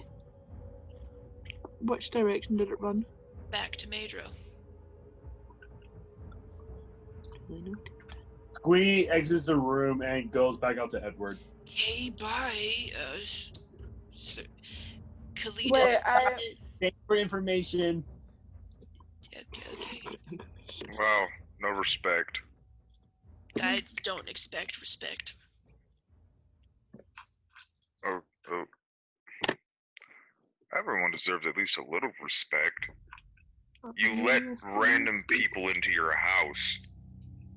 I mean, you can't kill me. Not really. I'm already dead. Yeah, she's got a point. Yeah. So does a knife, but you know. Can Edward just shout out, can we go track down this puppy now? I'm getting bored here. Kalita, I have something for you upstairs, if you would follow me, if you'd be so kind as to. As she takes like a few steps, her foot falls off, and she has to stick it back on with the bandages and walk back upstairs. I mean, yeah, That's I'll beautiful. follow, but give like a worried glance towards Queen Bennett as I go. Oh my god. Can I like kind of stay at the end of the stairs to make sure like if anything happens, like I'm right there? Yeah. All right. Bennett, what are you doing? I'm just. Chilling? What am I doing? You don't have to be doing anything. Yeah, I'm just kind of standing there. Okay. So, Kalita, you follow Faith upstairs, and the first thing you see is a silk woven dress. It's bright red, has some little buttons on the front. It has like instead of it like having like regular sleeves, it's a draping kind of silk on top of it to like cover most of your chest and your arms, and like a really cute like top, but it also has a skirt adjacent to it. And Faith looks over you and goes, Reynard made this for you. He did? Oh, that's cute. Man, jewelry maker, druid, clothes maker, man of many talents. It's a hobby. I get him fabric. He makes stuff. He sells it in Mage Row, and he started a flower business. If he wasn't in love with you, he'd be gay. But it's like, let me hear that again. If he wasn't in love with you, he'd be gay. I'm being serious. I might be also exaggerating. How do you know that? Tell. He comes home and he talks about you.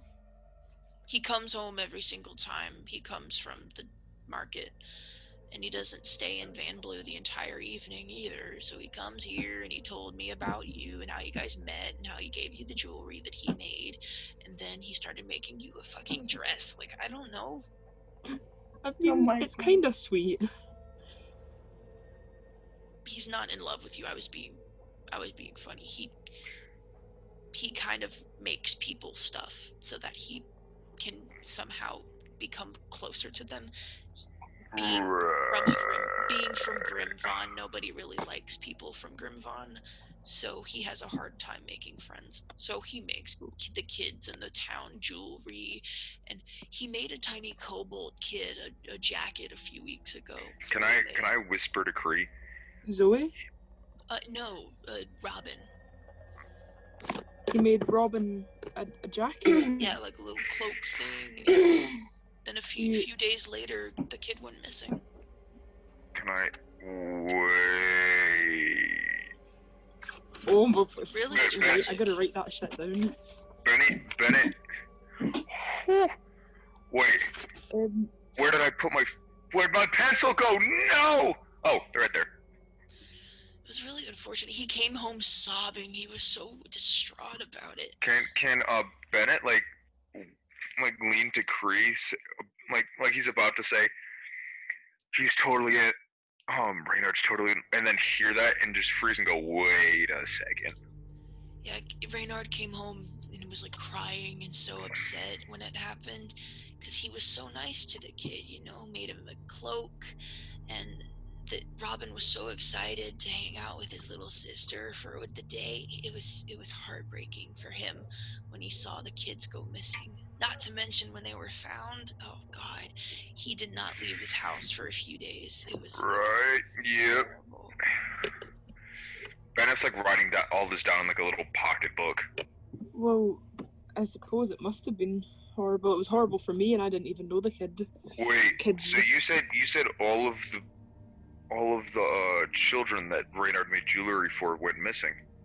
No, I said Robin went missing after he gave him the jacket. He made a jacket for him. Okay. Just the kids who go into the flower shop, like, oh hey, if you're looking around in here, here's the little trinket to play with. It's right. freaking sweet. The only person who's gone missing after he gave him something was Robin. Okay. I better not be about to go missing. Robin went. The flower shop wasn't even open when the first missing children cases started. Right. Why do I... Okay, this is just a note that I have in my book. It says... Zonkaja? Zonkaja, the middle child of Agnes. Zonkaja. Zonkaja. That's Zoe's full name, you ignorant bitch. I'm just gonna make that Zonkaja. Zonkaja. Bennett doesn't remember shit. No, Bennett may be tough, but he doesn't have a good memory. But, yeah, he made you a dress. He's not done with it, but I wanted you to see it, I guess, since you kind of just showed up. Oh, well. Just in case you wanted to tell him off. I can tell him off if you want me to. I could just No, tell him no, that you're no. taken or No something. need to tell him off. Sure, I mean, the dude down there with the cowboy hat seems pretty offended to you. What? Like, hinged, kind of, with you. The word. She's like, she doesn't have a really high intelligence, okay, guys? She goes, Okay. No, he's a bit of a dick. Means no harm, though. I mean, you can be a dick, but also be addicted to somebody. That was a good one. Oh my gosh. I don't think he's addicted to anyone, so... Saying I'm like twice her age. He seems pretty close with Agnes. Who the fuck is Agnes? Agnes Leighton. Bennett, you hear that clear as day. Who the fuck is Agnes? Agnes Leighton. I'm sorry, what? Head of the police department. Oh, it was her kids that went missing. Oh, shit. So, Faith kind of, like, looks away for a second. Looks... Don't tell me you're trying to, like, pin Reynard on the kids going missing. No, That's so fucking low. He cares about you. We're not. We're trying to find a dog. I bet the guy down there with the pocketbook is trying to do that. I don't think so. He literally comes home every single night by himself. Like, I can vouch for that son of a bitch. I don't think Reynard's done anything. And none of us do, as far as I know. She, like, glances to the stairs and goes, okay. Just tell your little police guy down there that if he's gonna be looking after Reynard, that he's got nothing to hide. Technically, he's unlicensed.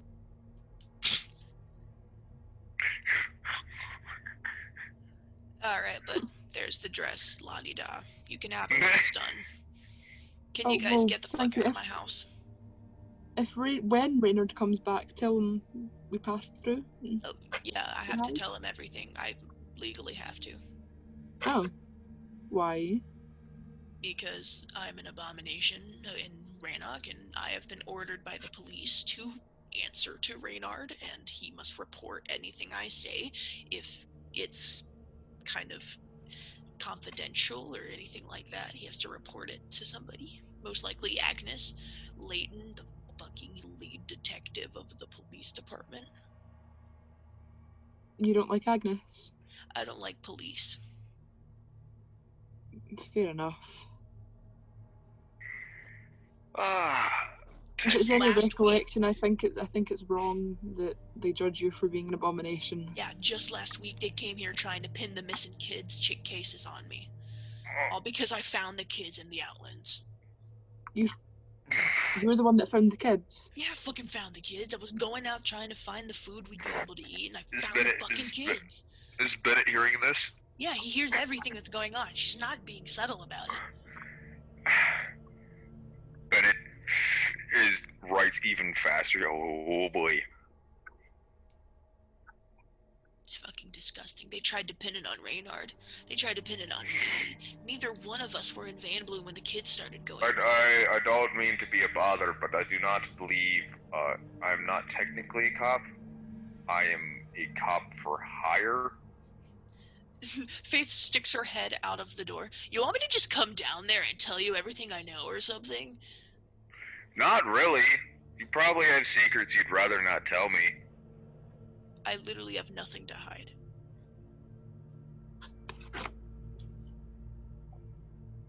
My entire body is filled with sand. Yeah. I mean, I don't Anakin think Skywalker's worst nightmare. Wait, what happened? What did Layla say? It's Anakin Skywalker's worst nightmare. Okay. Sake of longevity, Oh, no. since we're having a little bit of fun here, everyone kind of leaves and everyone leaves, heads back out, and Hagwin goes, okay, so we know we're supposed to be going to Madro. Makes a lot of sense for us to do that. Not the British. Reynard and Album. Faith What live it's called. together, and all of the stuff that you find Bennett, you message to Agnes on your crystal, and she messages back, we've already cleared Reynard and Faith of the charges that we were going to pin on them. There's no evidence to put them at the scene of the crime. Stop being a detective. You're on your own adventure. Okay. You're like, okay, sorry. You almost type love you and then you delete it immediately and put your phone back. She's like, okay, stop. Stop it. Calm down. Edward and Squee are leading the front towards Madro. You go through Madro. There's nothing really here, just people and other people that just go, yeah, the dog came through here and kept going. One of two places are left, the King's Castle in next to Vandblu, or the Fier Woods, where Hagwin is dead set that the Woods Witch is, but you really can't trust his memory right now. Can I try and see if there's a track of a trail that leads to the witch's place? You immediately, as soon as you see it, there's paw prints going to the castle, but then they like kind of trace back a few yards up and go to the woods. I relay that message to the entire party. Fun. We're going to have to go through the woods. I don't think we should go to the woods without Nira. Not to mention, maybe you're reading the footprints wrong. Maybe that's from when we went. Hagwin. I don't think we should go to the woods right now. I'm with Victoria. What do you want to say?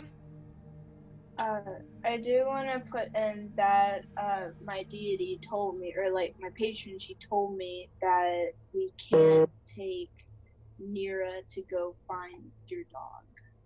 I agree with that statement. The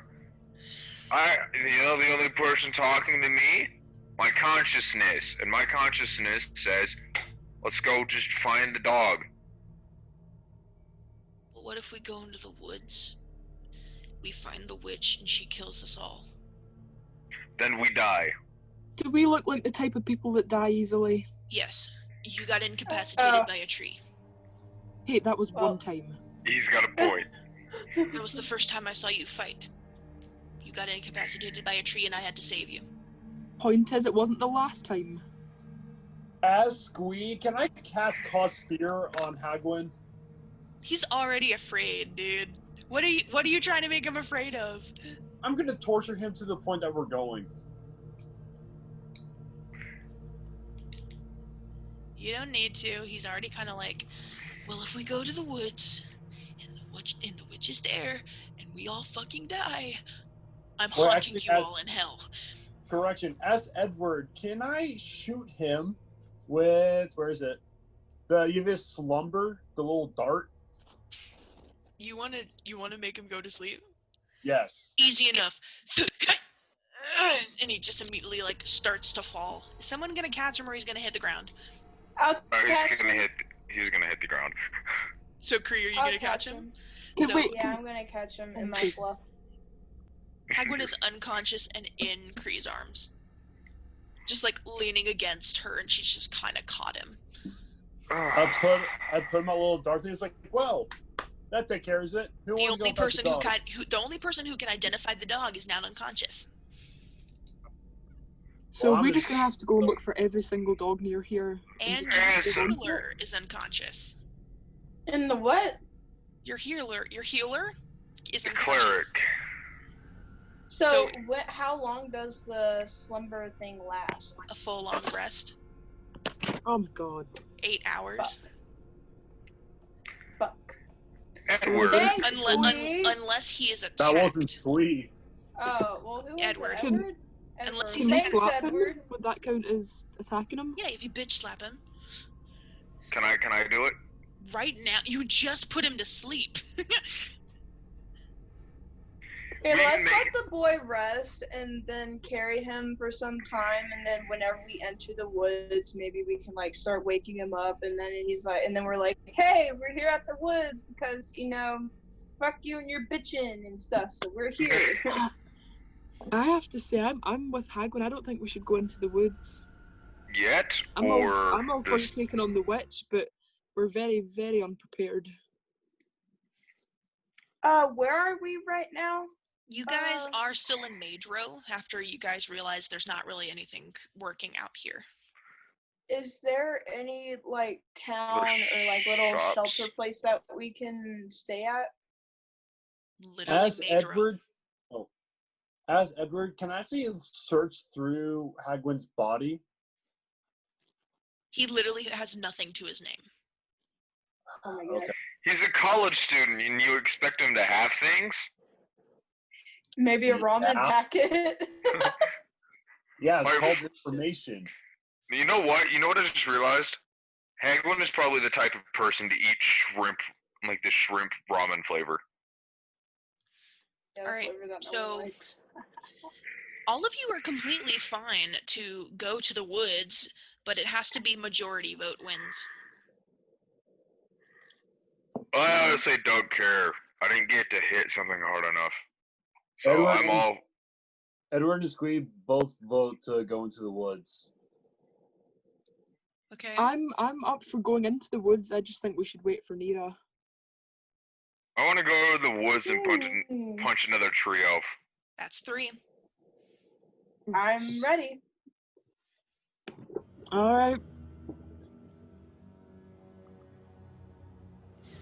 You walk into the Fear Woods. Great. It's huge and gloomy and blooming. The canopy of the dead trees, where juniper, pine, and sequoia trees stand around you, just crown your heads as you walk through the path. There's a cacophony of wild noises, large animals, wildlife, out of sync with the trickling sounds of a gentle stream somewhere in the midst. Cree, you've been here before, but you don't really know why you're all of a sudden been brought to a place that resembles the hell that Tamsi showed you. Oh. Ooh, spooky trees. Wait, I wouldn't recognize this. No, it's a different. You recognize it for a split second because of Tamsi pulling you into the Nine Hells. Okay. Ooh, spooky trees. Zip-de-doo-dah. By the way, who's carrying Hagwin? Am I carrying Hagwin? You're carrying Hagwin, who is now incapacitated still. Nice. Can I track the dog? You are not in your element anymore, but you can definitely try. So it's going to just be straight up +4 to this roll. That'll be a 17. As you're looking through, you definitely can see the tracks of the dog are in here. Is the dog, like, would it be considered a fae or anything? It's a familiar. It's not fae or anything. It's a dog that is attached to something. Okay. So can we at all like track gosh, I don't really know how to put it, but it's I'll allow Kree to the also connection. do some tracking things. It's a Awesome. familiar that's not connected to anything. Hagwin isn't a wizard. He's just used to be a familiar. Bennett's literally just walking with his arms arms crossed because this doesn't scare him. This is just a bunch of spooky looking trees. That's about it. Bennett, I need you to make a wisdom save. Oh frick. Can I go ahead and make a survival check? Yes, just a normal survival check. Alright. Ooh, 18 plus 4, that's a 22. You see the same stuff as Edward. The tracks are leading through and you follow them. You hear... Irf! Irf! Wisdom save. Yeah? Boom. 14. You hear Amanda's voice. Bennett, you shouldn't be here right now.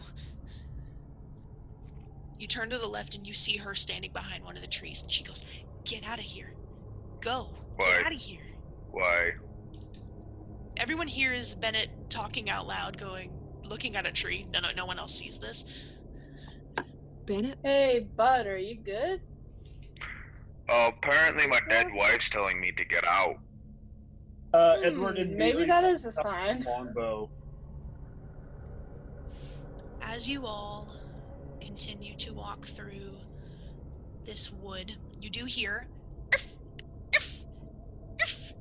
Puppy. Wait. Okay. So, because Bennett saw his dead wife, none of us could hear that. What if this is just another illusion? Yeah, this could be something just luring us into the woods. What order is So it let's just... right now? Edward's in the front. I'm in the back. I'm kind of towards Bennett. Like, I'm like second to last, I guess. With Yeah, the probably would be unconscious Hagwin? kind of middle Gwee front. is behind Edward, pretty much. Alright. I'd be up with So I guess Squeen. Kalita... Squeen. I need everyone to make a perception check. Oh, fuck. Check. I'll roll for Edward's, but passive perception is 16, but I'll still roll for it, see if we get anything better. Bennett, make yours with advantage. Wait, if do we Great. use our passive if it's... Oh. If it's less than your passive, you can just use your passive. Oh, Perception at disadvantage? Yes. 17 for Edward. I got a 12. That's a 17 for 21 Kate. and a 20. A non-nat 20 for Squeeze. So yeah, I got a dirty 20 at disadvantage. Wait, so everyone has disadvantage? No, No, it I was just I Bennett. did. Oh, okay. So I got a 21 and then a 20 at disadvantage. It gets very quiet in the woods. All life seems to just kind of cease. There's no more birds, there's no more river, it's just gone. Do we still hear the dog? No. For... Trap. Hold on. Children shouldn't For come in here. Edward turns around, says, "Give me 1 minute." He sits down like he's meditating. I'm going to spend one of my spell slots to concentrate to see what's within a mile of us. Oh, There's using there is no primal need to spend that spell slot because Oh, it's not? Okay, never mind then. you come face to face with 4 gigantic, half dog, half wildebeest creatures called wargs. And they sound like dogs. Before initiative, can I give my crab the dart thing? You're gonna give you're giving Mario a freaking dart thing? Yes. You know what I just realized? I still have inspiration from 2 sessions ago. Yeah, everybody does, I think. I need everyone to roll initiative. I have 17. Kree has 17. Oh, shit. I got a 7 again. 19. Cool. 19. Bennett is a 7. Yurt. Squee? I'm about to roll for Squee. Edward's a 22. Oof. And squeeze 15. All right. Dang, high rolls. I'm going I to roll rolled- for Hagwin, but he's not going to be active. He's just gonna be there. You guys will get the chance to wake him up when it's his turn. If creature like throws him at the ground, will that wake him up? It's a 3. He's going last. What if I just like RKO him? All right. Just Top drop of the kick round. him. Edward, what is your max? 27? 25. 27 squeeze. Okay. D&D Beyond, where you can track your encounters. Like you track Oh my your, god. 28, like you track 20, your 20 for Kree, I remembered that. Alright. Oh, can all track 4 your of the encounters like you wargs track rolled the yours. same number. Oh shit. So they all get the chance to go at the same time. Oh, Oh, no. Bennett, listen. what is your max? 20... 28. 28. D&D Hagwin? combat tracker, where you can track your combat like a hellhound's been tracking your party for the last 3 sessions. Alright, Edward. There is a warg right in front of you. There is one about 60 yards to your left. There is one 90 yards behind the entire group, and there is one 60 to your right. So That's a how lot of big far numbers. is the one in front of me? 20 feet in front of you. No, Wait, 30. so wait, what did everyone get initiative? It's gonna be Edward, Kalita, Kree, the wargs, Squee, Bennett, and Hagwin. Okay, that's not too bad. Alright. Bonus action, I'll cast Severe Strike on myself, Okay. giving me plus 30 to my movement speed, and they do not provoke opportunity attack. Okay. And I use that bonus action, so I'm going to run up with a brazen have.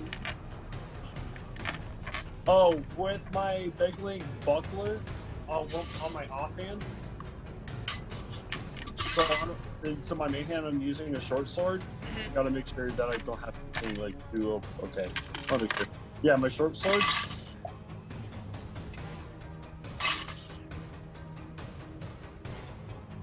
Oh, I did not mean to do that. I was gonna roll for damage. 20 to hit. Not at 20. That hits. Alright, I get 1d8. So as you were surrounded by the wargs, and they come out from the darkness of the woods, you immediately are like ready to start fighting. So what did you pull out again? Just one, my short sword. And my other hand is The buckler Guling shield. buckler shield? Yeah. Okay, so as you guys see, Edward is like almost ready to go at any moment. He pulls out a short sword from his back and pulls out this shield you've never seen before. He recently bought it in town, and he puts up a stance and kind of focuses his eyes on this first warg, and he runs forward and he like jabs his short sword like through one of the legs of this warg. What's your damage? It'll be 10 total. The creature goes "Yuff!" and falls limp for a moment, but he pulls himself from the short sword's grasp. And I'm going to back up 30 feet, and it doesn't get opportunity attack on me. Okay. So you're back at the front of the group, and you guys have kind of started making a circle to like be at each other's backs. Is that your full turn? Yeah. Yeah, that'll be my turn. All right, Kalita, it's your turn. There is So- one facing you, but it is 60 feet in front of you. Oh, Jesus. Right, are they like all lined up? Are they like near each other? They're in a circle around you. How many of them can I hit in a 15-foot cone? 15 feet. They're not close enough to do that. Oh. No, like if I moved. If you moved 30 feet, you'd be 30 feet away from one of the wargs, and it still wouldn't be enough to hit them. Oh, you're gonna make me use my guns, aren't you? God damn it. I was gonna use the shadow step thing. Okay. Kalita immediately notices that she's nowhere close to any of these things, and she uses... Is it the ring that does the shadow step? Yeah, it's the ring. Yeah. You see on her right hand, she holds up her fist, and her ring glows purple, and she disappears in a mist of black and appears in front of, I believe, the ward that is 60 feet in front of you. Mm-hmm. Okay, so you've shadow stepped. So then I will, if I don't have if I need any more distance, I'll use my walking distance. Okay, so how many feet so did you move? 40 feet with the shadow step. You are 20 feet in front of him. Cool, and then I will... You'll take like a few more steps to be like in that 15 little range. Yeah. And then I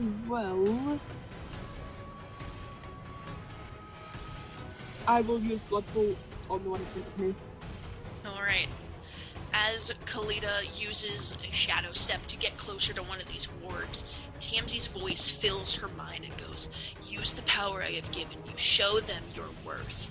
And she sends out a blood bolt. Yep, Blood Bolt, so I take one. You take the glaive and you cut your wrist, and you almost like use like a Spider-Man kind of fling, but not like with the finger motions. You just fling blood at this thing. So like firebolt, but with your own blood. Is that a ranged attack? Yep, it's 120 foot in a 5 foot area. Alright. I think I need to make an attack roll. I believe if it's ranged. That's not too bad, 17 to hit. Totally hits. These things are easy to hit.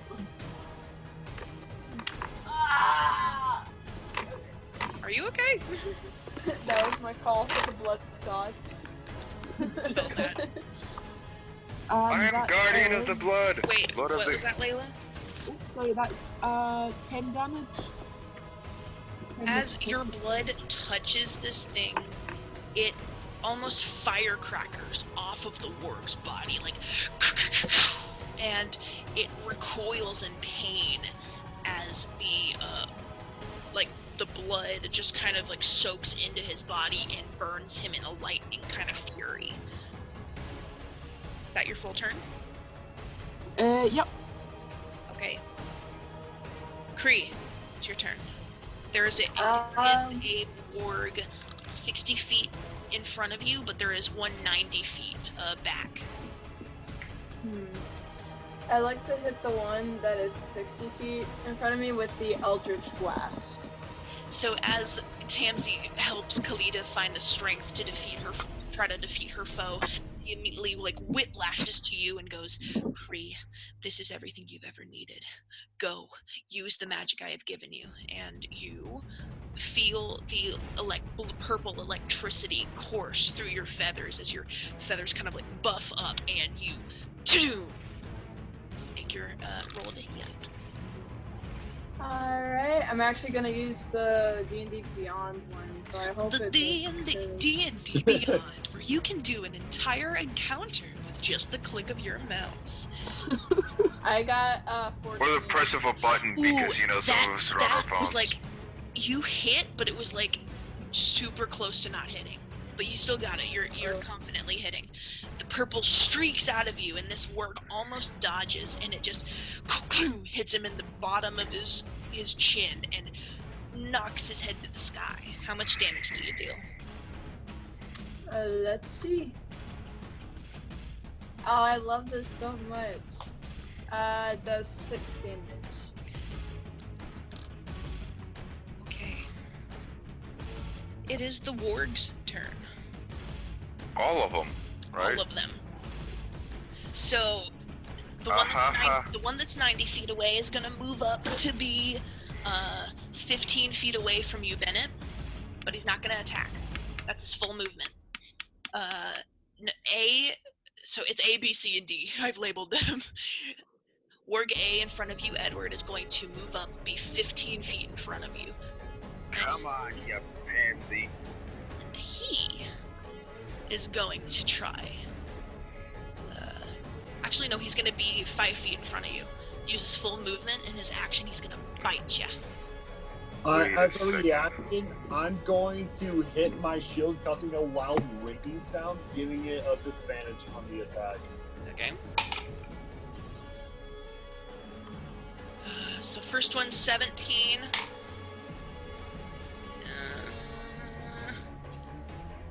16. Oh, right on the nose. So he... Oh man, these all have like the same attack die. This is great. Okay. As you bang your shield, he sputters for a second and shakes his head, but then reaches out and bites you, ripping off the glove that hides your Aarakocra feather on your hand. Coward. You take 6, 7, 8, 9, 10, 11 piercing damage. Ouch. Also, I need you to make a strength saving throw. Oh, it's one of my best ones. Hey, bro, same. I got a +6.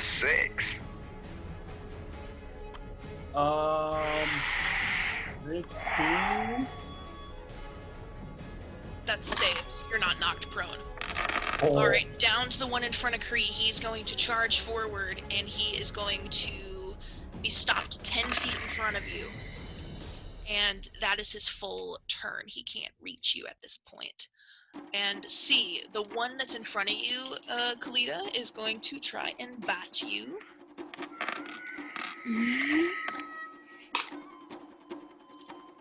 Dirty 20.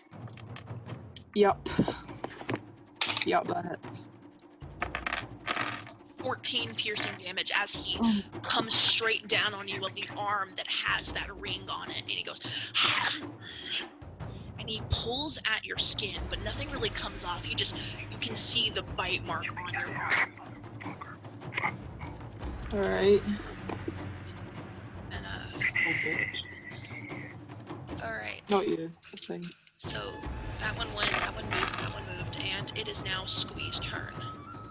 With how low I rolled on initiative, I'm just thinking of really good one-liners to say as I'm attacking. Alright, I'm not sure you probably know as a reaction, but seeing all the blood that's happening, I'm just gonna turn into Zozu as reaction, I guess. Would you allow that? It's not really an action. The two of you are dual souls, so you can do it whenever you need to. Okay, cool. It doesn't take an So action. we out of fear, we'll be like, alright, Zozu, you're up. Again, everybody in the group sees Zozu drop his head, and then Squee drop his head, and it cocks to the side and comes up with a different entire form. Alright, Very interesting. the boar that is fixated on Edward, he's fixated on him, right? So he's distracted? Yes. Cool. You are definitely going to get sneak attack. You're literally behind Edward. I'm gonna use a gigantic Zog in my main hand to fight the other. Okay. I'm gonna hit them with them both. Obviously, one for the action, one for the bonus action. Okay. So Squee turns into Zozu really quickly and basically juts out next to Edward and uses both of his weapons to just attack this beast. Roll to hit twice for me. 14 on the first one. Hits, barely. Okay, I'll use sneak attack on that one. I'll wait for the damage because it depends where the vultures take. I'll also use Fury of the Small to get +3 damage in this. Okay. So how much is your damage? That plus that. That'll be 21 damage total. How do you want to do this? Oh. Woo! Okay. I was just once I swap over, I just kind of bolt forward on the side and they kind of just do it's like in between Edward's legs and just jab him right in the gut. Alright, so Squee turns into Zozu and ducks down and just gets one hit into this thing and it crumbles in front of Edward, dead. And where is the nearest one after that? It is 10 feet in front of Kree, who is behind you. 10 feet? I don't have the reach for that. Oh, wait, I still got movement, do I? Yes. Cool. I'm gonna get in within 5 feet and hit the one that's on Kree with my Vulture's Tape Okay. as bonus action. So Zozu, underneath Edward, just stab, kills this one, turns around, leaps next to Kree, and stab, goes for another one. Roll to hit. Is this health less than half or no? Definitely less than half. Definitely less than half? No, Perfect. it's not. It's not less than half. What? No. Oh, dang it. 19 to hit. That hits for sure, and I dropped my d20. Damage. Oh, that's not a lot. 5 slashing. 5 slashing. Oh, piercing. Sorry, piercing. You manage to help Kree out with just a little bit of like a nick, and this thing is looking pretty bad now. He just snarls at the two of you. Is that your whole turn? Yeah, that's it. Benito. Ah, got tired. Sorry, I took a nap while I was waiting. So the closest one to me is 15 feet in front of me. Yes. Oh, I really want to use focus though. No, I'm gonna try and get that damage in first. Cool. I'd like to use 15 feet of my movement speed to get to it. You are now standing right in front of it. Okay, and then sorry. As my bonus action, I'm gonna use dual weapon. Okay. And I'm just gonna slash it with my dagger and my hand axe. So Bennett is looking around, seeing everybody kind of like attacking these things full frontal. They're not really good face on when multiple people are going at him. So you just kind of pull out your weapons, saunter forward, and are ready to beat this thing to death. I got this. I can do that too. Yip, mother. Yip, yippee, ki-yay, motherfucker. Papa, yip. Yeah, that's what I thought he was going for. 13. That is his AC. Okay, and then the other one. 14. Still hits. Roll your damage. So what are you using again? My hand axe and my dagger. All right. So 2 attacks on this one creature. You swing, wham, with your hand axe first. Yeah. So that's You knock it in the side, right where his stomach is. 8 damage, 8 slashing, and then for my dagger, that'll be 7 piercing, so 15 damage. Okay, you whip around, bam, getting him right in the stomach, and he lurches to the side. You take your dagger and you stab him in the side of his face, and you yank both of your things out, and as it falls, it is dead. Woo! Can I just say weak? And that's it. Just and look at it. Weak. To startle everyone.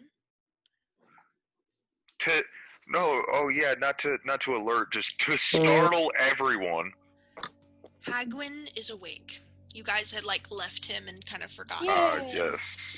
He woke up. Golden Morgan. He looks around at everything. And he says, "Everyone put your weapons down." What? Why? Why? Put your weapons down. Why? He is going to cast Magic Missile. Oh, Oh. And he gets 7 darts. So he's basically saying, everyone put your weapons down, I got this. Yes. Showboating piece of shit. Zozu switches back to Squee. Okay. They're tag team at this point. So 6. Okay. So I'll need... He concentrates really hard. Kalita, you recognize this. The power that he's emanating turns his hands to an orange red. and it seems that where the magic missiles are coming from, flames are on his hands. God damn it.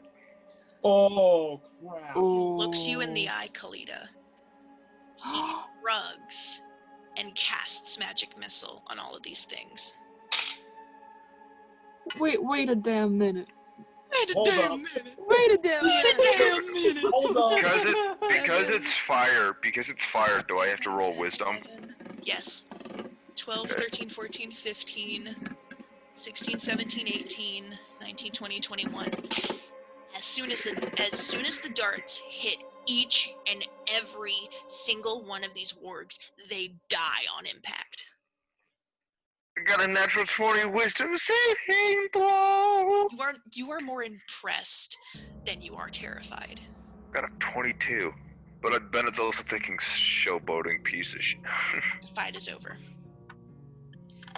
The fire dims from Hagwin's hands, and he just stares at you, Kalita. Can Edward approach and ask him a question? Yeah. Hello, Mama. Let me whisper in your ear. Goes up. Remind me, what was that girl's name? The druid. Val. It's too hard for you to remember because you're Edward. You really don't remember. It doesn't matter. Cool. Okay.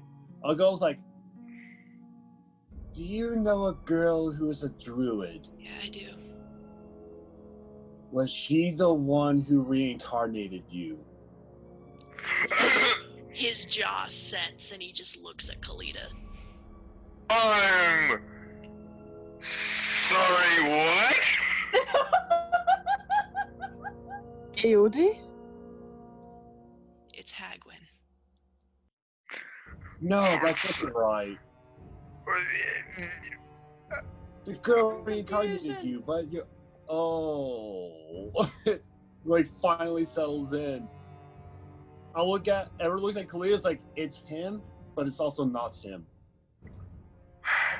But it's like, wait, so that's... Because remember, he did see Aode's dead body at the morgue. Wait, so he... Huh? How did... Wait. He looks back up at you and goes, I'm not your brother. Just But putting that out there. you... Where, my brother? Yes. Bennett takes out the notebook and is writing this down. Oh my god. Just... As Edward, I'll go to Kalia's like, there's something that you might know. Like, Might it want to might be late than never, I can but... explain if you guys just give me a chance to explain.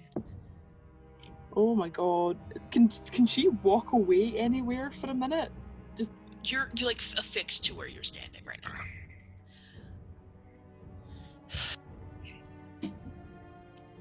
But I was with, how did the... I can explain if... Okay. He looks at the ground and he like looks up around and goes, I have your brother's soul inside of my body. Why? Oh, do you mind giving it back? I don't know You how. mind giving it back? I don't know how. How? The druid reincarnated him successfully. But then something happened that I don't remember.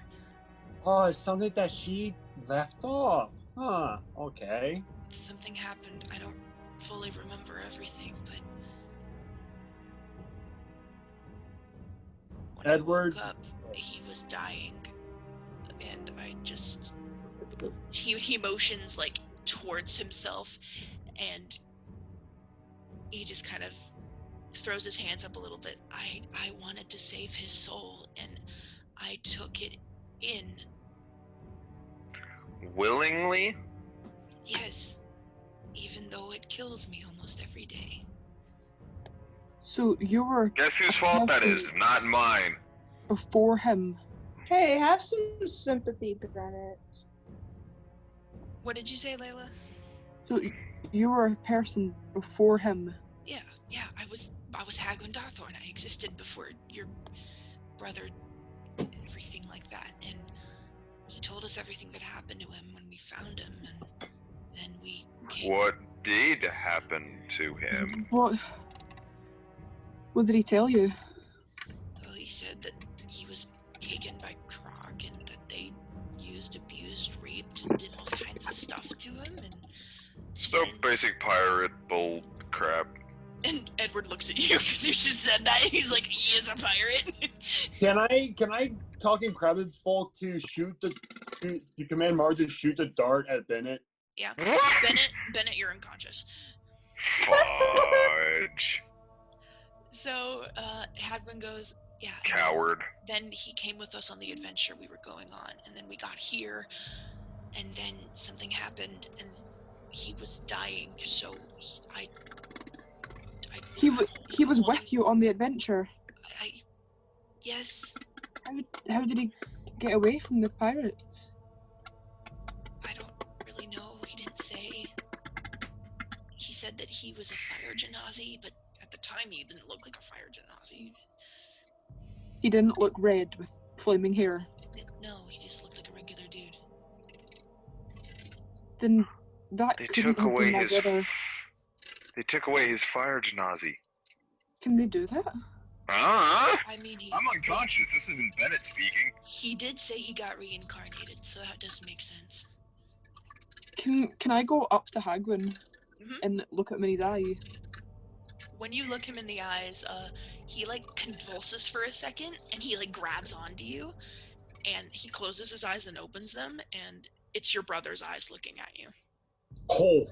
Oh, she's gonna like, I don't know if you'd call it like defeated or deflated or what, but kind of just pull him into a hug and just. Hagwin's like, no, he's like not moving, but you know your brother's there. So can I hug him? God, yeah, you're hugging him. He's just not hugging back because he's an empty body right now. Oh man. Oh, that's just depressing. Can I hear? Oh well. Okay, you feel another convulsion and Hagwin's back. Edward, what were you gonna do? Or Squee, whatever you were gonna do. Edward, can I try and hear if any movement is coming towards us from after that? There isn't anything else coming. Okay, I just want to. Okay.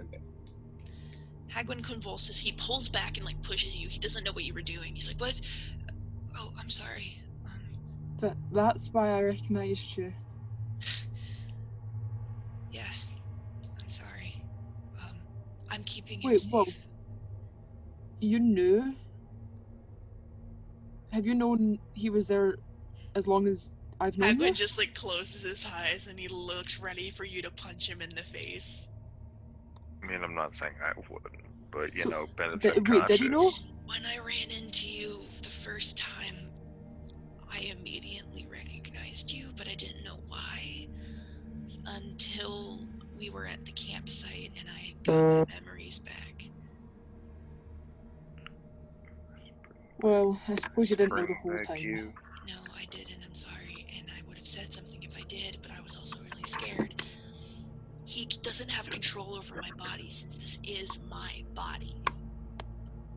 Is there any way to, get him out? I don't know. Edward will like to approach Hagwin, quote unquote Hagwin, and will want to ask him a question. Yeah. So I know that Croc technically killed you in quotations, but was there anybody else that was there other than the druid? What? I don't know what you're talking about. Well, Coyote never came to consciousness. He can't take over the body, so it's just Hagwin. I was wondering. Fire genasi inside of his body. I was wondering if he had the memories of the soul, like someone like similar to what Squee and Zozu does. I just didn't know. No. I only know what he told me. I'm sorry. This is unbelievable. I'm sorry, Kalita. It's fascinating. Fascinating? Yeah! I didn't know that a druid can reincarnate someone like this. Is brilliant! Hagwin like backs up from you guys and goes, I'm gonna try something. What? You see Hagwin like convulse again, and you see like a white spirit just like evaporate from his body, and it's him, but it's a soul of him, and he's like there's a white string attached to his soul, and then for a minute the body is just like kind of standing there, and then the eyes open and it's darker red, and he makes eye contact with Kalita, and from the vocal cords of Hagwin, Kalita, Kalita, and he looks down at his hands and he like hides them. He looks around and he goes, Alright. where am I? It's you're in Fair Woods. What are Do you remember what happened? Anything? He is starting to cry, and he goes, cry. Oh my god, she will hug it. Can she hug this thing? Yeah, she can.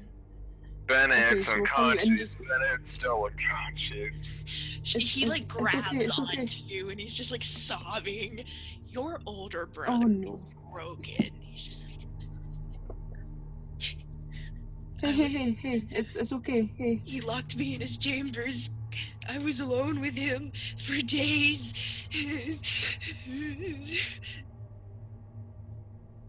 Can I play with Bennett's arms while he's unconscious? Motherfucker! I'm sorry. I've been wanting to say that for a while, but I'm like, everyone's talking. I don't want to interrupt, but I want to play with his arms. Oh my god. I'm very sorry, Kalita, but I want to play with his arms. Oh my god. Can I? Sure. Go for it. Go for it. Okay, I kind of just like. You're just playing with his arms. You're making him like I'm like do the what's up kind of like over forward gang signs. You're just Wait. Please tell me you guys have seen Daz Games do the T simulator. Stop it. What? Victoria, Oh. I can't with you. Get out. No, see, the thing is, she's not even like taking my gloves off or inspecting my arm. Like, what's happening? No, she's like playing with me like I'm a puppet. Like noodles. Oh my god. I hate you, God. So, Alright, so AOD just is like, moment. he's like on your shoulder sobbing. You can feel the tears just pouring. And Hagwin's just like sitting there in astral form. He's like out of it. I'm so sorry. I shouldn't have. Drama. Not when they came. I'm sorry. He pulls back and goes, you have nothing to be sorry for, okay? And he like wipes your hair out of your face and goes, you have nothing to be sorry for. If I know why are you, Kalita? Why are you in the Fier Woods with Hagwin Dawthorn right now? We're looking for a dog. And then after that, what are you doing? Hunting a wood switch. Kalita, Artemis, Sao, you need to stop, okay? You need to go back home with mom and dad and live a normal teenage girl growing into an adult life, okay? You do not need to be getting yourself into this prophecy, okay? It's bad enough that I died because of it. What prophecy? People keep hands, like, going nothing's on normal about some here. prophecy. Who's this? And he looks at Edward. Oh, this is a band of idiots I found, but they're kind of nice. That's Edward and. All right, what did Edward say? Oh, I was like, oh, I just found a girl that just reincarnated you earlier. The druid? Yeah, me and one other guy, we kind of resurrected her. Quotations around resurrected. We kind of ran into each other. Okay, well,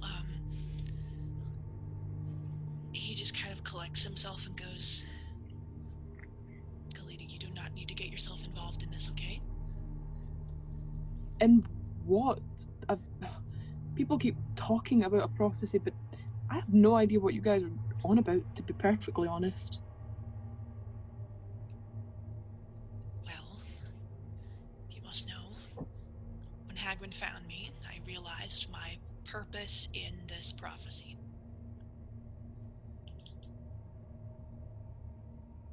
I was born... I was born to destroy the key of destiny.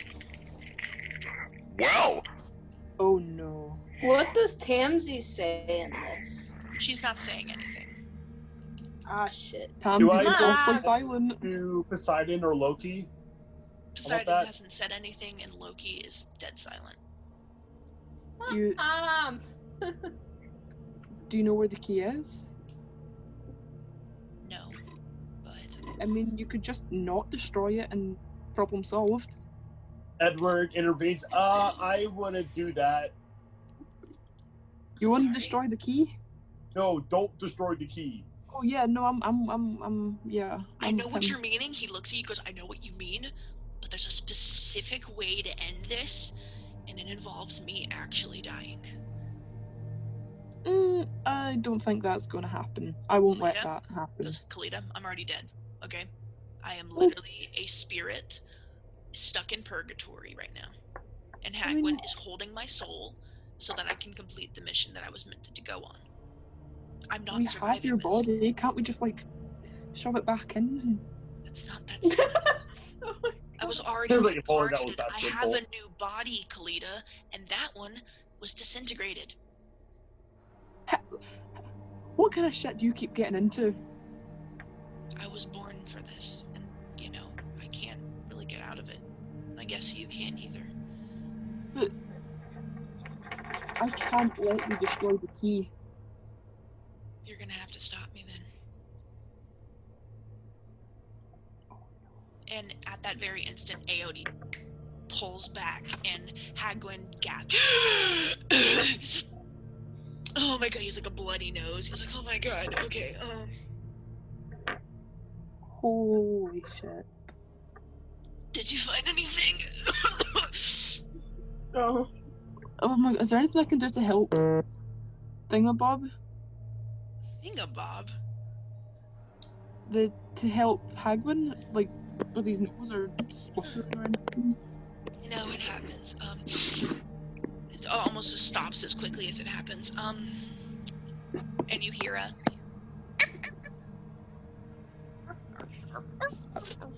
and a tiny little Australian Shepherd Border Collie mix comes trotting down the little path here, just with like a bunch of bags and stuff, and he's just like trotting along, and Hagwin Sorry, is Xavier saying he's not in the meeting?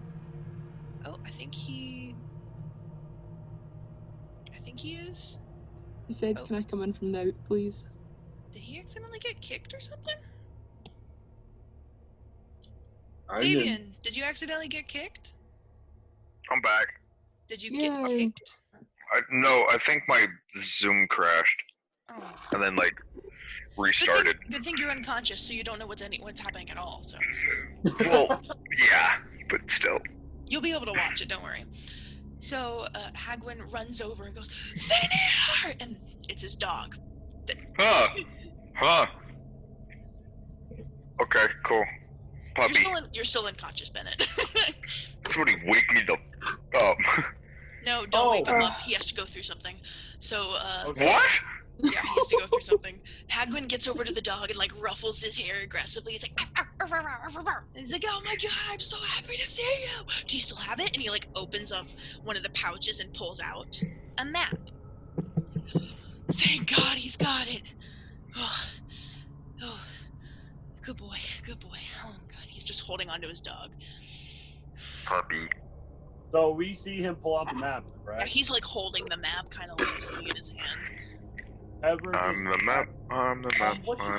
That looks like a little map. Is that a treasure map? Necessarily.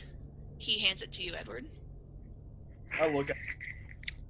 It's a map of Rhanok, and there's a good little, like, white, like, kind of etched little chalk mark that shows a map to Grimvon.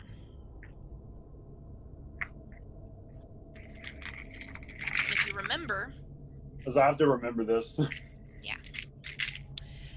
This trail was the tracks that you guys were following backwards on the original trip that Agnes, Kamila, Odo, and Hagwin were going on. And they lost their dog hearing the Coos Hills. So it's got from Coos Hills to Fear Woods. Yes. Well, imagine being unconscious for this long, missing a good part of the conversation because an idiot shot you in the neck with a dart. To finish the session, I'm going to go to Bennett real fast. Yay. Bennett? Mental trauma. As soon as you went unconscious, you woke back up in your old house, in your old bed next to Amanda. God damn it. Your son is sitting next in between you two, kind of under the covers, really sweet. And you feel disgusted when you look at it. You are not lucid dreaming. So this is all happening against your will. So I know it's a dream, but I can't do anything about it. You have no control over anything. You get out of the bed, and as soon as you start to put the cover down, the bottom of the bed corner starts to light up in flame. And as you're walking out of the room, you can feel the heat of the fire behind you. You walk into the hallway and you see Zoe standing at the top of the staircase, looking at you. She is crying, she is scared, and she calls out, "I'm already gone. Mom doesn't know that I'm gone. No one is going to know where I am. Bennett." And you see the bottom piece of the tail creeping over the top of the steps. "Dad, I'm scared." Oh, I can't even do anything. Fuck. The tail reaches out and slowly grabs Zoe and starts to pull her down the stairs. And she's kicking and screaming and clawing. And she disappears as soon as she gets out of your eyesight. Your form starts to follow her down the stairs. And you see she's floating. As you start to go through the house, you get outside. And Conjuring Lake? Yeah. God. She is floating above the house, kicking and screaming, holding her neck as if she's being strangled by something. You look over a little bit more and you see a few other children whose faces you recognize, but you would know them as other missing children from Vandblu. You look off a little bit farther, you see Robin and Kira a little distance away. All of these children are being dangled by an invisible force in the sky. Oh God, it's like a horror movie. And Zoe... And the house is burning. She sees... And the house is burning underneath them, and it's this weird glow. Oh, ugh. She reaches towards you as you hear her neck snap. And she's frozen in a suspended, last moment call for help. The windows burst of your house and the fire roars. You hear your wife screaming. You wake up in the Fier Woods and your crystal is ringing. Oh no, and Zoe's I'm gone. no longer messing with your arms. You answer it, Bennett? Oh yeah, I answer it. As soon as you pick it up, it's Agnes. Zoe's gone. I went to check on her this morning. I knew it. I went to check on her this morning, and her window was broken, and all of her things were all over the place, and there were claw marks, and she's gone. And I don't know what to do. Agnes. I know. I just saw it. What? You know where she is? No. And if it is, what I think it is. It's not good. What do you We don't think have it a lot of is? time. From what I've seen, it is a giant snake. Snake-like something. I saw all of them. Agnes, I saw them all. I saw all the kids.